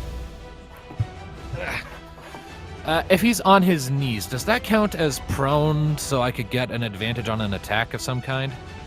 If you do- If you're a spellcaster, it's actually a disadvantage. But if you're a melee, that is advantage. If the guy is prone, so. But however, if you're going to attack him ranged, you'd be shooting it straight because you'd get the benefits of guiding bolt. Ah, okay. You see, both of my actual first level spells that are combat based don't have attack rolls. They just involve saving throws. Right. So that wouldn't do any kind of disadvantage or advantage anyway. Yeah. And from what I saw, this guy's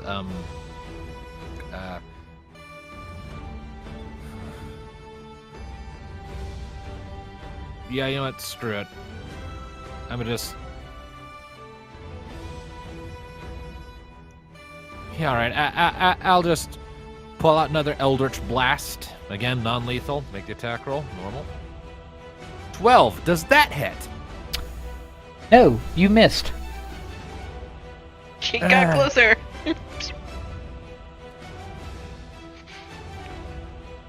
I'm gonna just look at my hand, look down at the book, and whisper, "Why are you doing this to me?" I'm trying to be helpful. Yeah. I'm gonna position myself so that I'm more off to the side and my turn with that. Locke. Yeah. I hope this comes through being heard okay because horrible. You can just say it. Nobody would know it's a whisper. Is it just the book saying it's 'cause you suck, I'm not doing anything? No. No.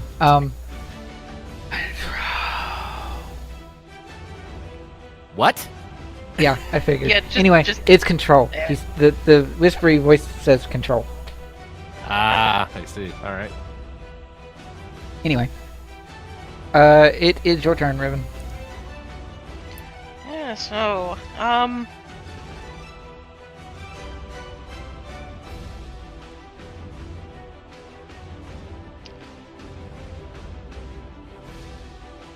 Punch him out. The thing is, I can take out my hand axe and just, like, not really finish him off, but get him below hit points, and then I can use a spell. Pommel him into unconsciousness. That too. Up to you.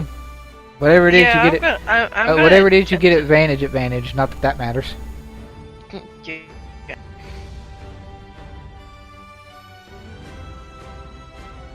Because I have Hunter's Mark, and that gives me an additional. Oh wait, no, you wouldn't get advantage because the advantage already for guiding bolt already triggered from Locke. Never mind.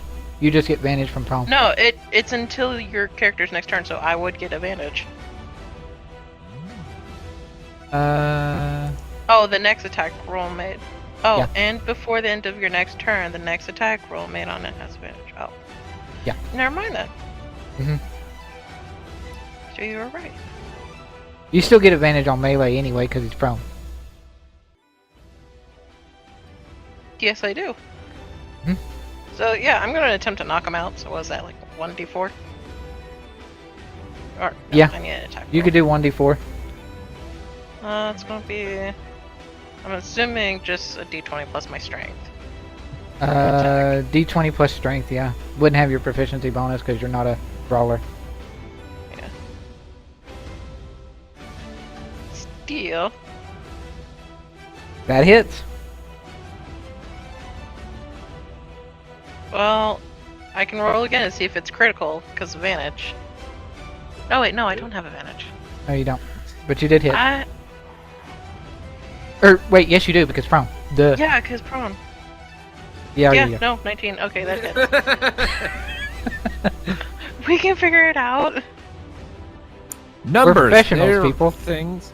Yeah, so it's gonna be like 1d4 plus my strength, and then another 1d6 on top of that, correct?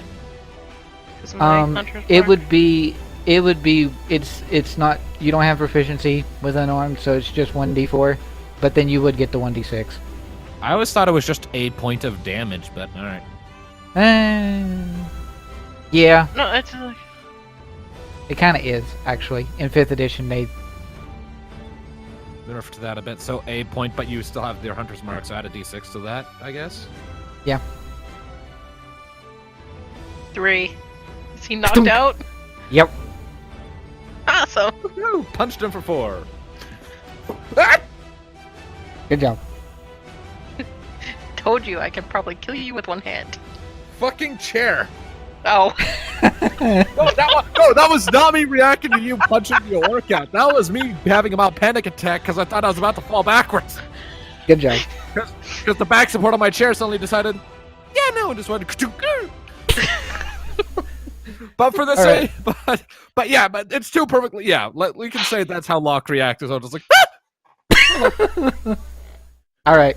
So we now have a passed out hobgoblin. Good job. Locke is going to quickly reach into his backpack, and let me see here. Do I have rope? I was about to go check the same thing. I don't have rope, at least not listed in here. I have a bag of sand. Why do you have a bag of sand? I don't know. It came with one of my backstory thingies. Yep.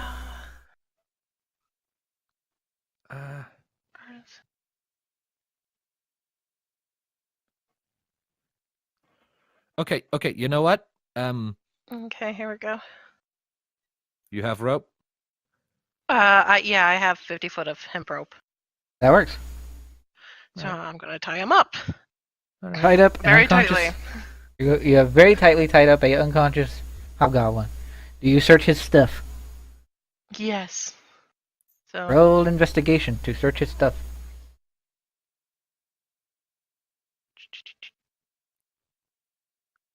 17. Are you searching him too, Locke? Or are you just letting Riven do it? I mean, I can do that thing where I help her and she gets advantage on it. True. But Yeah, I'll do that. roll it again. Nope, 17. just 17. Alright. Alright. So, Riven, Mm-hmm. Do I have some money? you are in possession of some very interesting things. Okay. You have a couple of things. First of all, there's 20 gold. Yay. Yay! I'm slowly Um, getting back my money. Um, Actually, no, I'll have 10. Wait. 20. I'll keep 10 and give the 10 to Locke.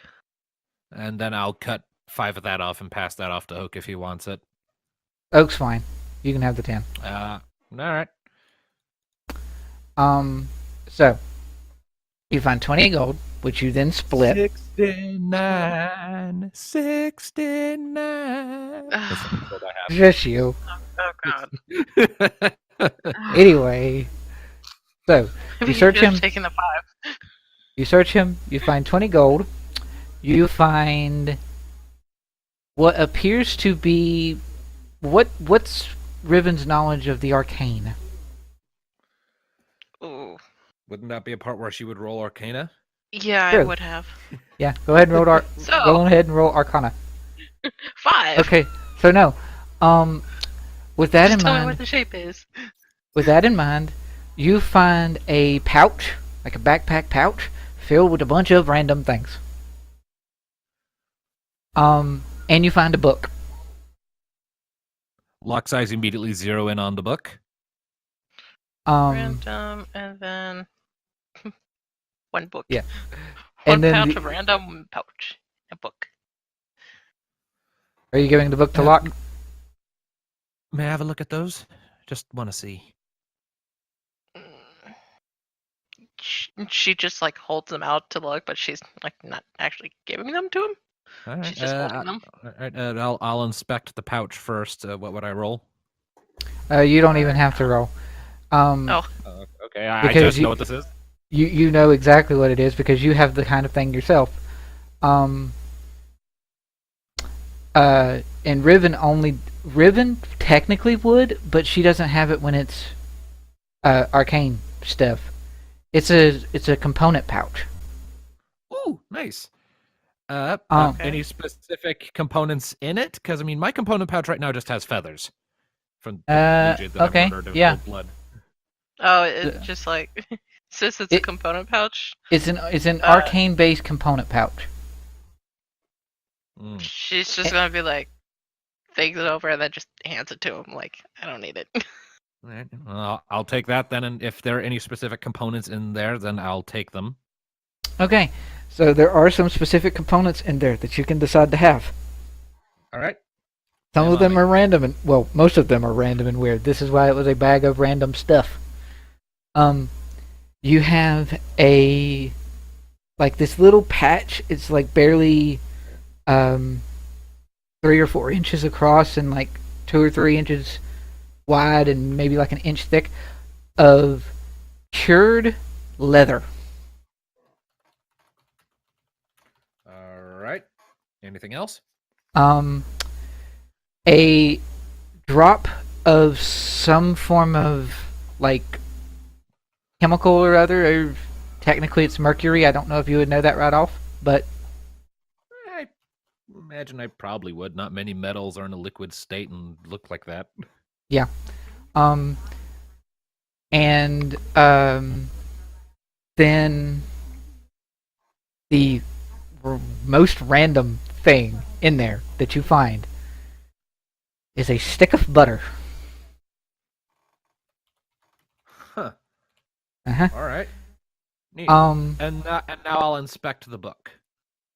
The book, give me an Arcana check. Fucking 5! So Oh, no. yeah, Does the book have a name? yeah, it's written in Goblin. I open it. Is the text written in Goblin? Most of it, yeah. I close the book and I lightly bap the unconscious hobgoblin on the head with it. Like, stupid. Hey, she takes the book back and put it in her bag. Okay. And When this bastard by the wakes up, way, we ask him about Riven, that. you did roll pretty high, and you found his gold and his components and things. He has sand in his pocket, multicolored sand.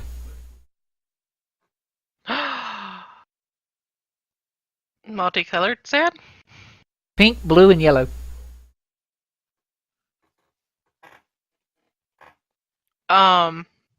That is some Okay. colorful sand. It is. She's, can I try to coax the sand into the component? Trying to do Oh, what? wait, did you take the things out of the components you want out of the component bag? Yeah, I took all the things I wanted and put them in mine. You just now have an empty sack. Okay, good. I'm going to take that and put the sand in it. Okay. I'm going to say bag of sand. Yep, good enough. See, you were giving me shit for having a bag of sand earlier. What gives? No, Anyway. I wasn't giving you shit about it. I was just like, okay. All right. Why do you have a bag of sand? I don't know. It's colorful sand. I was going to take it back and be like, hey, what's this? All right. Cool. So I guess we're going to drag this hobgoblin back to the village. Or at the very least, back to Forest. somewhere. The forest won't let him in, I don't think. Will the forest let him in? I asked the stoic. I don't know. Let's go try. She just starts dragging him along and stuff. She doesn't care. If it vaporizes him, we won't be able to question him. Technically, we're bringing him in, so it should be fine. Okay, if you're sure. Well, now that I'm thinking about it, I think we should just bring him into the forest and then, Oak, if you could go back to the village and grab your dad? Still slightly confused of Furbog, high Mhm. elf. And just Yeah. like, Furbolg is a son. A little gnome lady is a daughter. A human and a high elf are the mom and dad. This is the weirdest goddamn family, yet Gretchen somehow makes it adorable as all hell. Yep. yeah, just like, okay. I mean, it's worth noting that now Locke has this, but Riven doesn't because she didn't sleep in the house. When you were in the back and in the rooms, it did give you the vibe of like an orphanage or some sort of adoption-based place because of how the people had because of how the people had left and came back and left and came back and all that. Yeah, so it's It kinda didn't like feel. It didn't so- feel like an inn because the people that had been coming and going had been young. Some of them. Yeah, so yeah, it's pretty much it's more like a family that was stitched together over time. It's like, oh, hey, here's a little disparate piece. Let's just add that to this quilt. Looking good. Oh, here's another one. It's a little gnome. Okay, stitch that into place. Oh, nice. We got a square now. Though the high elf or the human woman did refer to the high elf as her husband, so that's a thing. But Okay. regardless. But either way, we're just gonna bring the hobgoblin into the forest. I'm gonna make sure he's like, still tied up, and I'm gonna tie him up further to a tree. Okay. And when you're doing that, I am going to pull out my sickle because I've got one of those. And I'm going to see if I can't like stick the tip of it into the tree in such a way that like the inside blade is like just around the hobgoblin's neck, like not actually cutting it, but there. Oh, that's what I was gonna do with my axe. I was just gonna have my axes like on either side of his neck, just slightly pressing. It's like sticking in a tree, but slightly pressing against his neck. A sickle is really curved, so it's a bit more suited for that anyway. Can I do that? Sure. Okay, yep. So I just kind of stick it in there, just all right, sticking into the wood. Do you ask? Do you ask Oak to go get his dad? Yes. All right. Oak sort of looks between the two of you, looks at the hobgoblin that's just starting to finally wake up, and then I'm gonna knock him out again. Bap. okay. I would have liked to know what his book said, but all right. We will find out Yeah, I guess. in a bit. Oak leaves to go and get his dad. Goes to get Dada. Okay. The hobgoblin wakes up before his dad gets there, though. Again. I've got I've got a hand on the handle of my sickle just to hold it in place so that he can't like gently nudge it off by jutting out his Adam's apple or anything.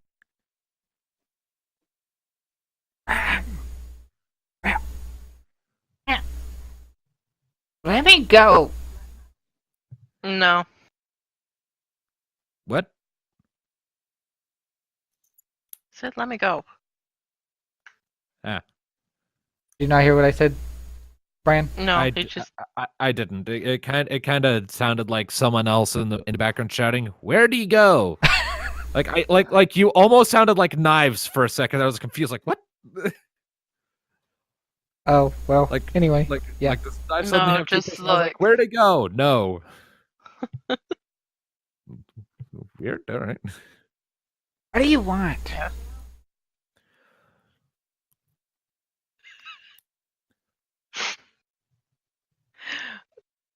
I'm a. May I see the book? I'm gesturing to Riven. Yeah, I don't think you gave the book back to her. No, she took the book. She took the book back. Yeah, she never let it go. She just let me Okay. examine it. Mm-hmm. And then she's like, fine. Just, I guess gives him the book for now. Right. I'm gonna hold it up in front of the hobgoblin and say, "What is this? It's a book, and I like books. What is it?" Magic book. I put it in my backpack.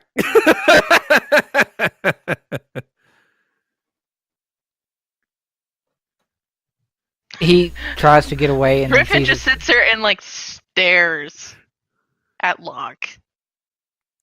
Just kind of whisper over to her, "I'll give it back later." Okay. And then I'll turn back to the hob. Yeah, I was doing that mostly for like the appearance, like, well, this is mine now.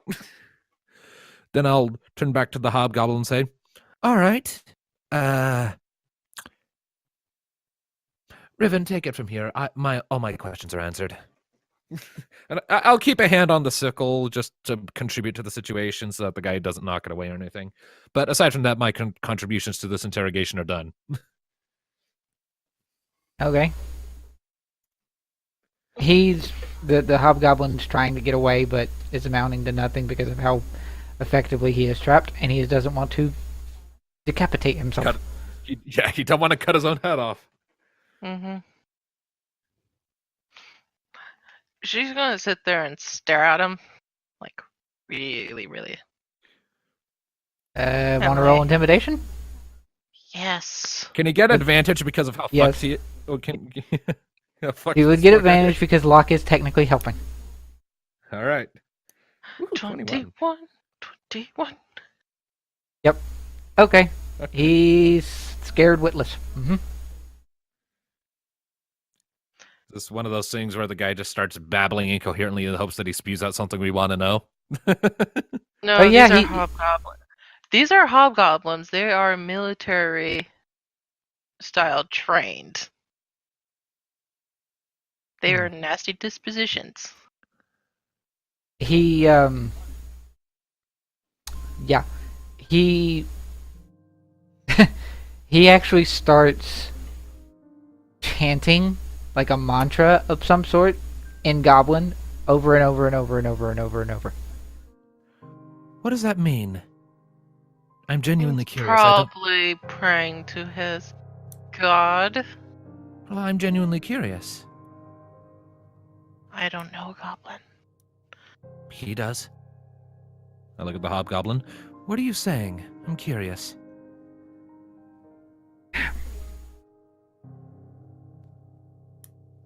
Hey, Station. Rank. Commander. And then chanting in Goblin again. who's your commander?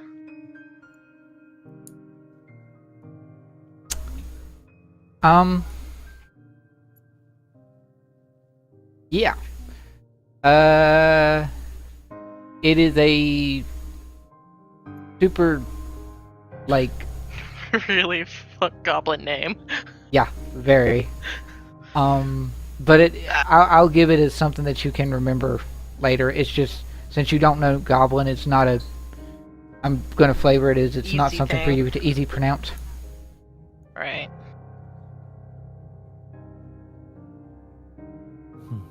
But it's not a name you recognize in any way.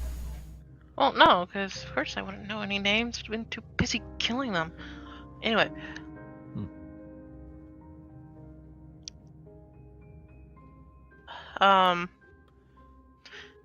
Why were you alone? He wasn't alone. He had a harpy. He was still alone. Scouting Wish I had a mission. Dictionary. Ooh. Okay, where's the rest of your party? Clams up, like, immediately. She takes the axe and just like buries it into the tree next to him. Mm. Where's your party? North. That's a direction. Back That is north. a cardinal direction. Okay. What all types of spells do you know? He, he appears to make a gesture to see if he could get some way to move. Let's just talk about the kinds of spells you know. No casting now. No casting. I'm gonna hold up one of my hands and let the inky blackness swirl around it. I can do this. You already know does he something. Some things I can do. Well, yes, I know you can kind of make yourself look a little different. I know you can make yourself glow a little bit.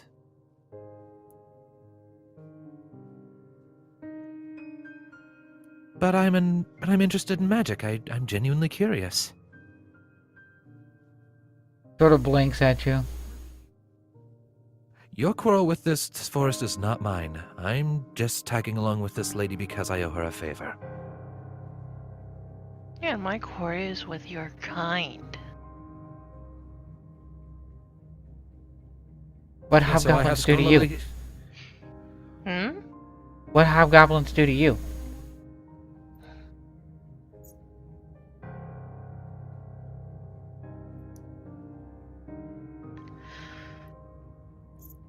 They attacked my village.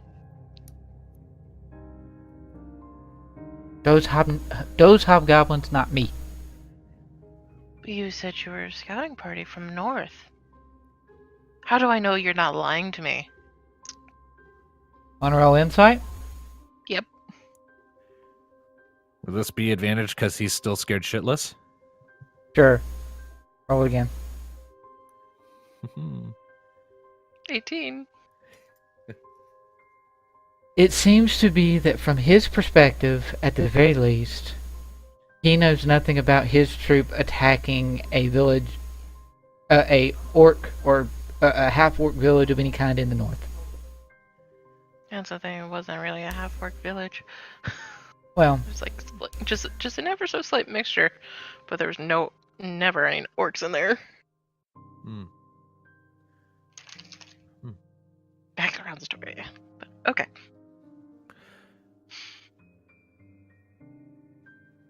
So a burning village to the ground doesn't spark anything in your mind? I don't burn. I rob. Well then. Yeah, well, look how well that's turned out for you. What did Locke say? I said, well, look how well that turned out for you. Only 'cause I was too far from friends. They come. Maybe Well, we you should, know. after... Okay, I'm gonna reach into my pocket, pull out a blue jay feather, and start twirling it between my fingers. Yes, and I'm sure you'll agree that the sight of you tied to a tree is going to be at least a little entertaining, don't you think? A little embarrassing for you? I'm sure you can shrug it off. That's the thing, they're not going to come into this forest because we don't want them to come into this forest. Well, the thing is as I was doing that, I'm just for gits and chiggles, I'm casting Tasha's Hideous Laughter on him. Okay. It doesn't do any damage, you just Right. gotta make that DC 13 saving throw. You just want it to work. I just want it to work, and this is my character saying he's trying to practice his magic. He's trying to get finer control. True. Nope. Closer this time. I'll give him disadvantage. He was forced to listen to you. There we go. All right.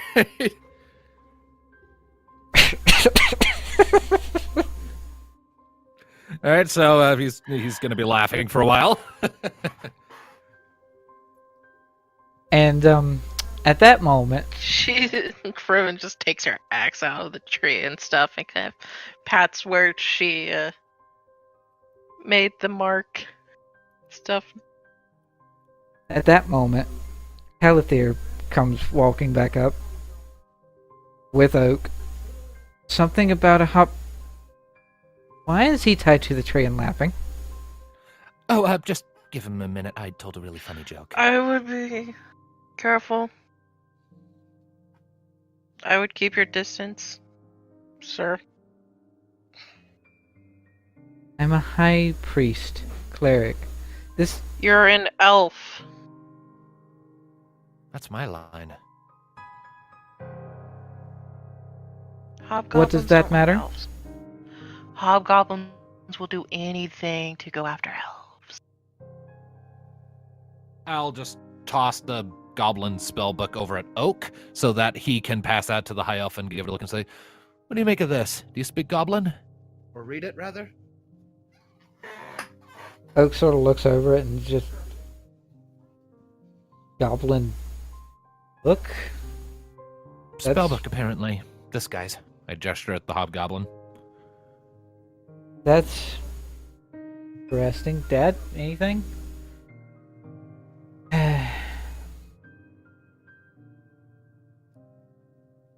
Well, I can't read it. But your mom might be able to. Ah. All All right. Is the hobgoblin still laughing? Because he's gonna have to make wisdom saving throws for the laughter to die down. Yeah. Nope, not that one. Well, he's still laughing. I'm just gonna look at him like, Huh. 2 critical failures in a row for his disadvantage saving throw. Holy shit! All right then. So yeah, he's gone for a while. Wow, I must have really done that pretty good.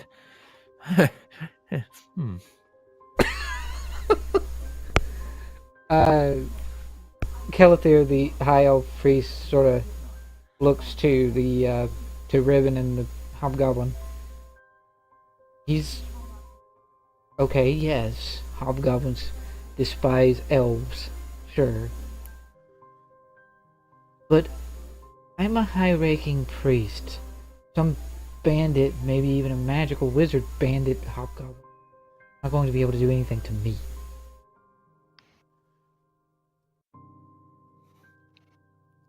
Then what about a party of hobgoblins that are just out there roaming? This guy did say he was a scout.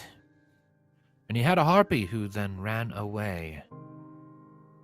Harpy? A harpy was what put the dog in a tree, I'm assuming. It seems a valid enough assumption to make. Adds up, at least.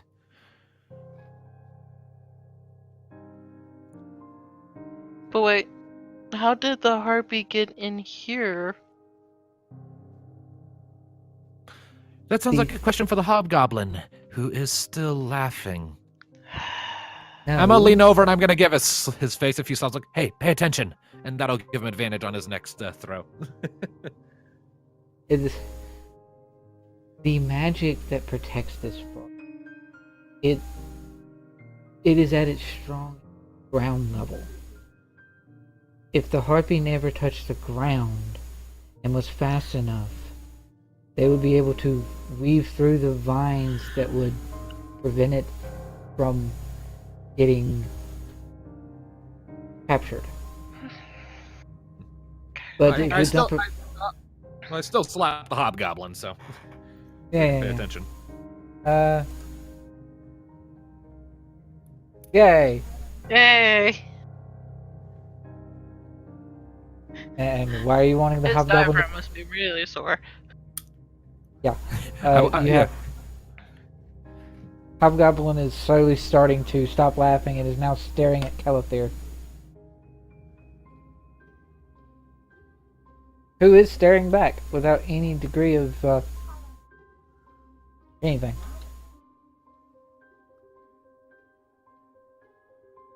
Why were you wanting the Hobgoblin to stop laughing precisely and pay attention? So that he could pay attention and answer questions if asked. When he was laughing like that, he would be indisposed from that. Right. Mm-hmm. That and in universe, Locke was like, plus his laughter was just getting kind of annoying. Well, this is Kelithir, the high elf. That sort of makes sense. The half-orc, or our lovely butcher. In the past, he was quite the goblin and Butcher? hobgoblin. Yeah, butcher. He had an apron. Oh! I thought it was a kitchen apron. It was. Just like...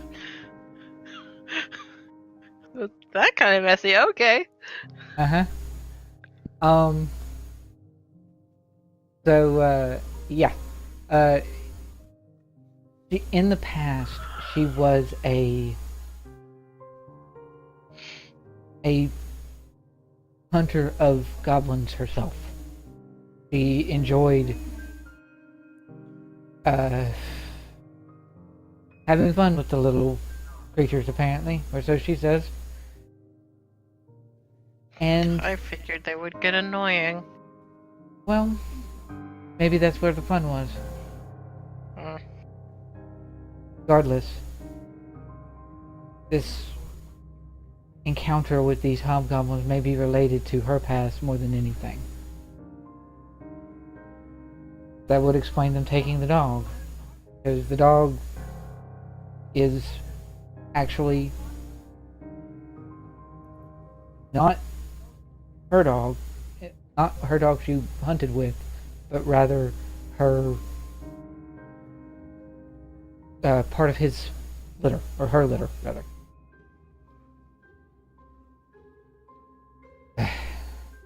Anyway, I don't think we're going to get anything else out of this hobgoblin. Well, other than there's a party going out, and then also something about the north.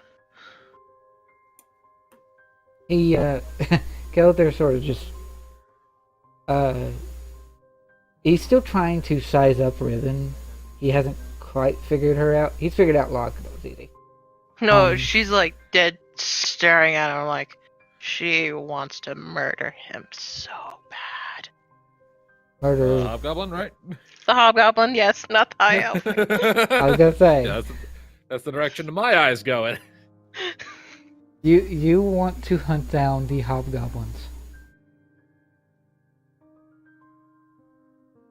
The goblinoids up north, don't you? Wow. Yes. Well, that is what you wish. You can very much do so. You're free to do what you want. Oak, if you want to travel with them, you can. I look back at the hobgoblin who's tied to the tree and then kind of gesture with my thumb at his book, which is still with Oak and his papa, and like, will I find any more of those at your camp? No. I smartest. And yet, language seems to elude you. All right. With that, I'll pry my sickle back. I'm gonna sit and be like, okay, how far away is your camp?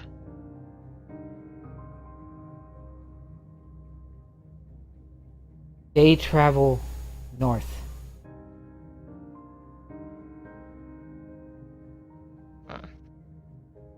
About a day's travel north. All right. I'm gonna glance back at I still can't remember his fucking name. Kelithir. Just call him Elf Dude. Kelithir. All right, Kelithir. Yeah, I'm going to glance back at Kelithir, then at Oak, then at Riven. I'm gonna take back my sickle, stand up, turn to Kelithir and say, well, either way, I believe you have, I gesture with my thumb at the hobgoblin, an intruder in your territory. We should leave him under your Riven just goes and cuts his head off with her axe. I was going to let the local authorities deal with this, but... No, it's just the moment it's like, okay, everyone's done with it. Yep. All right. The previously somewhat calm look Locke had is now gone, and he looks distinctly disturbed, like, all right. Kelithir just sort of smirks. Something tells me you'd get along with our butcher.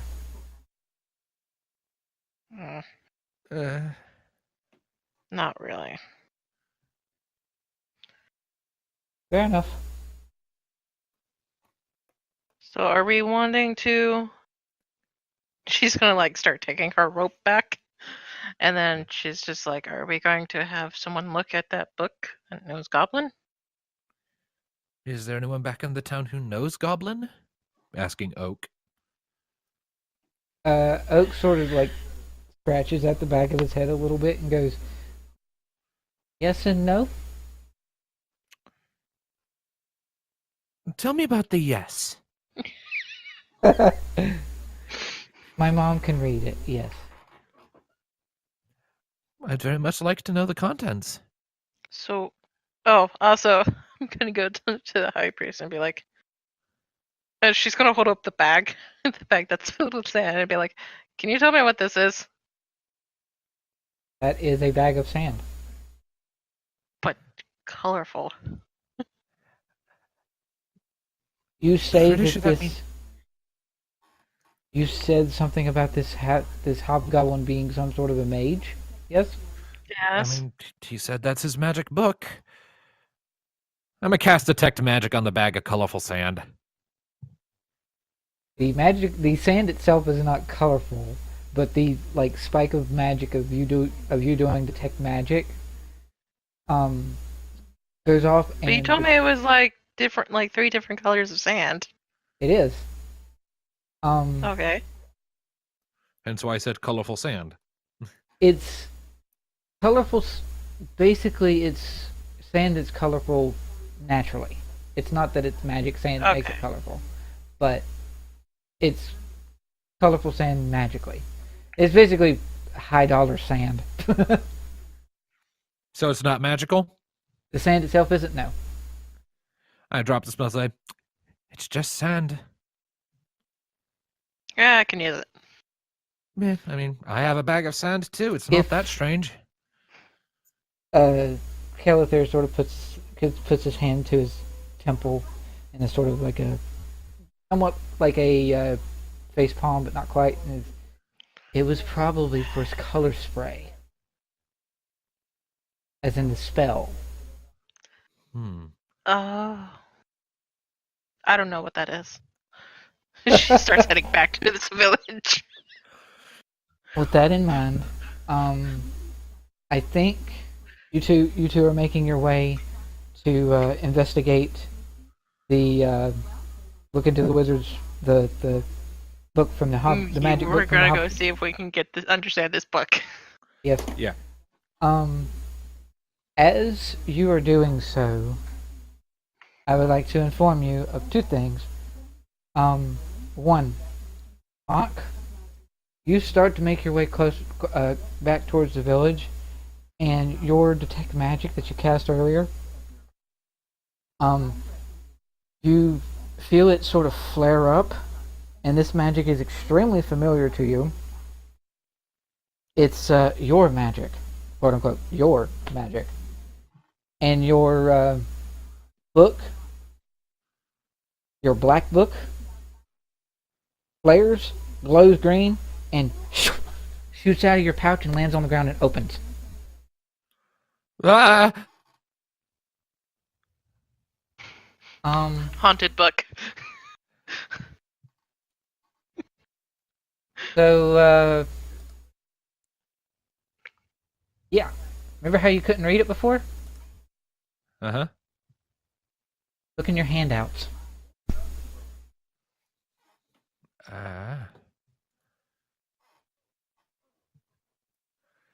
Okay, I have a thingy.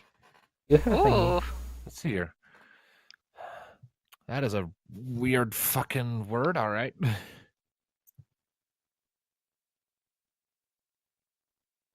And it kind of sounds like the word that you use, like the and symbol, ampersand sort of thing.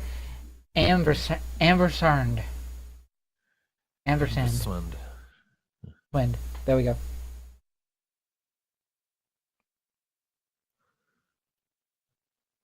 Yep. You have that to read and look over if you choose. Because the front couple pages of the little black book now suddenly form those words.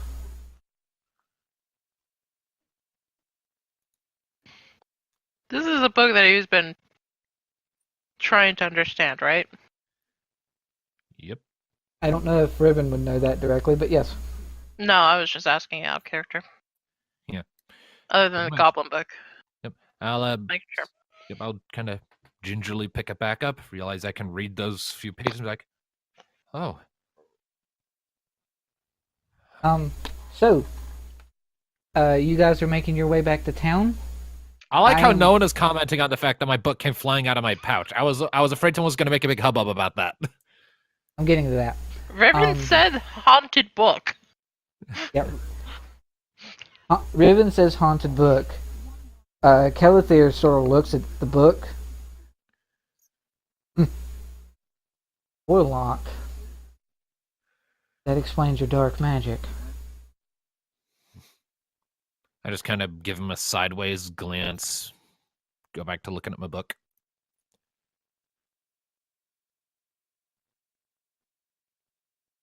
He doesn't seem to be.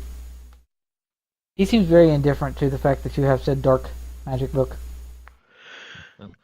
After a few more moments of going over the text, I'll close it up, stick it back in its pouch.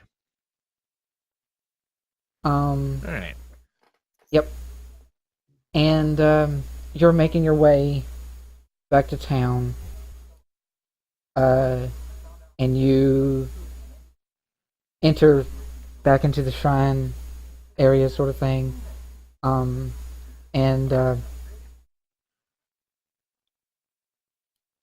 Kelithir just immediately, as he comes inside, found something for you, dear. And said human mother comes back out of the like the back, not necessarily the kitchen where Gretchen usually is, but out of the back loft bedroom. And he who it's currently Oak that has the book, right? Yeah, he's the one I tossed it to. Yeah. Because I wasn't going to toss it at Kelithir. Oak sort of hands the book off to his mother, and at the same time, Kelithir's like, "Here, I know it's been a while, but read this." He sort of looks at the book, sees that it's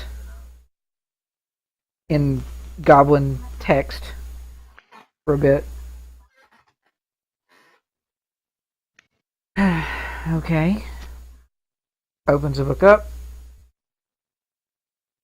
Her eyes temporarily flash white and then blue. Copperhand language, isn't it? It's a wizard's spell book. And she hands it back to Oak. I can't really get much use out of that then. Wizardry was never exactly my strong suit. Obviously not mine. Well, we'll hold on to it. And I don't think the hobgoblins. I don't think the goblins have any need for it now, especially not with their mage killed. I'll look over at Riven. When were you planning on taking off to find that camp? Soon. Define soon, like in a few hours or like tomorrow soon? What time is it? At this point, it's probably like 3 p.m., something like that.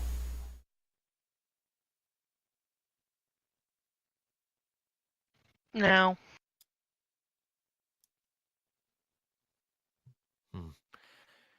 Shame, I was kind of hoping to spend a bit of time and see if I could learn any of the words from that. Oh well. Any words in which From book? what, the goblin book? I want to know more things. Well then, let's take it along then. I don't know the first thing about Goblin. Someone who does, I gesture vaguely towards the mama, might have been able to give me a few pointers. I actually, she sort of like shrugs and goes, I actually don't really know a whole lot about Goblin. I just have a handy spell. Oh. So you couldn't, for example, tell me how to say fuck you in Goblin? Unfortunately, no. Damn. Alright, well. Could you give me like 30 minutes before you go, Riven? I just need to... 30 minutes, an hour, I just need to rest up, recharge a bit. In game terms, I want to take a short rest and get my spell slots back. Right. It's about half an hour to an hour. I can get them both back. Yep. Okay. Alright. Alright. And then the two of you sort of rest up and get ready for this mission up to up north to this goblin camp. Yep.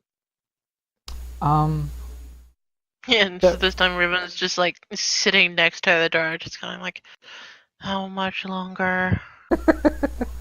And then like slightly, like quietly debating to herself, do I really need to take them along? I could just leave now. That It's just like her talking like quietly to herself of like, do I really need to take him along? Whatever. It's Oh, worth her noting dog- my character.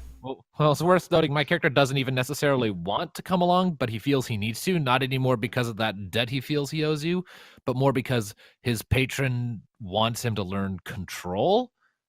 And going with you seems like the best way to do that because you're going to get into situations where magic might be needed. And a healer wouldn't be too bad to have. All right. So, with that in mind,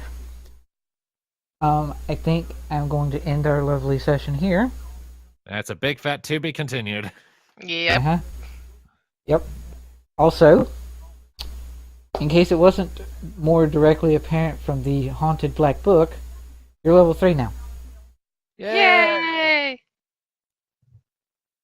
Which I'm assuming is going to establish that Locke has Pact of the Tome. That was the idea from the very get-go. Yep. Yep. I'll go do that just as soon as the recording's over. Yep. So you two are officially level 3, and let's have the reverse of how we did sign out last time, starting with Sam.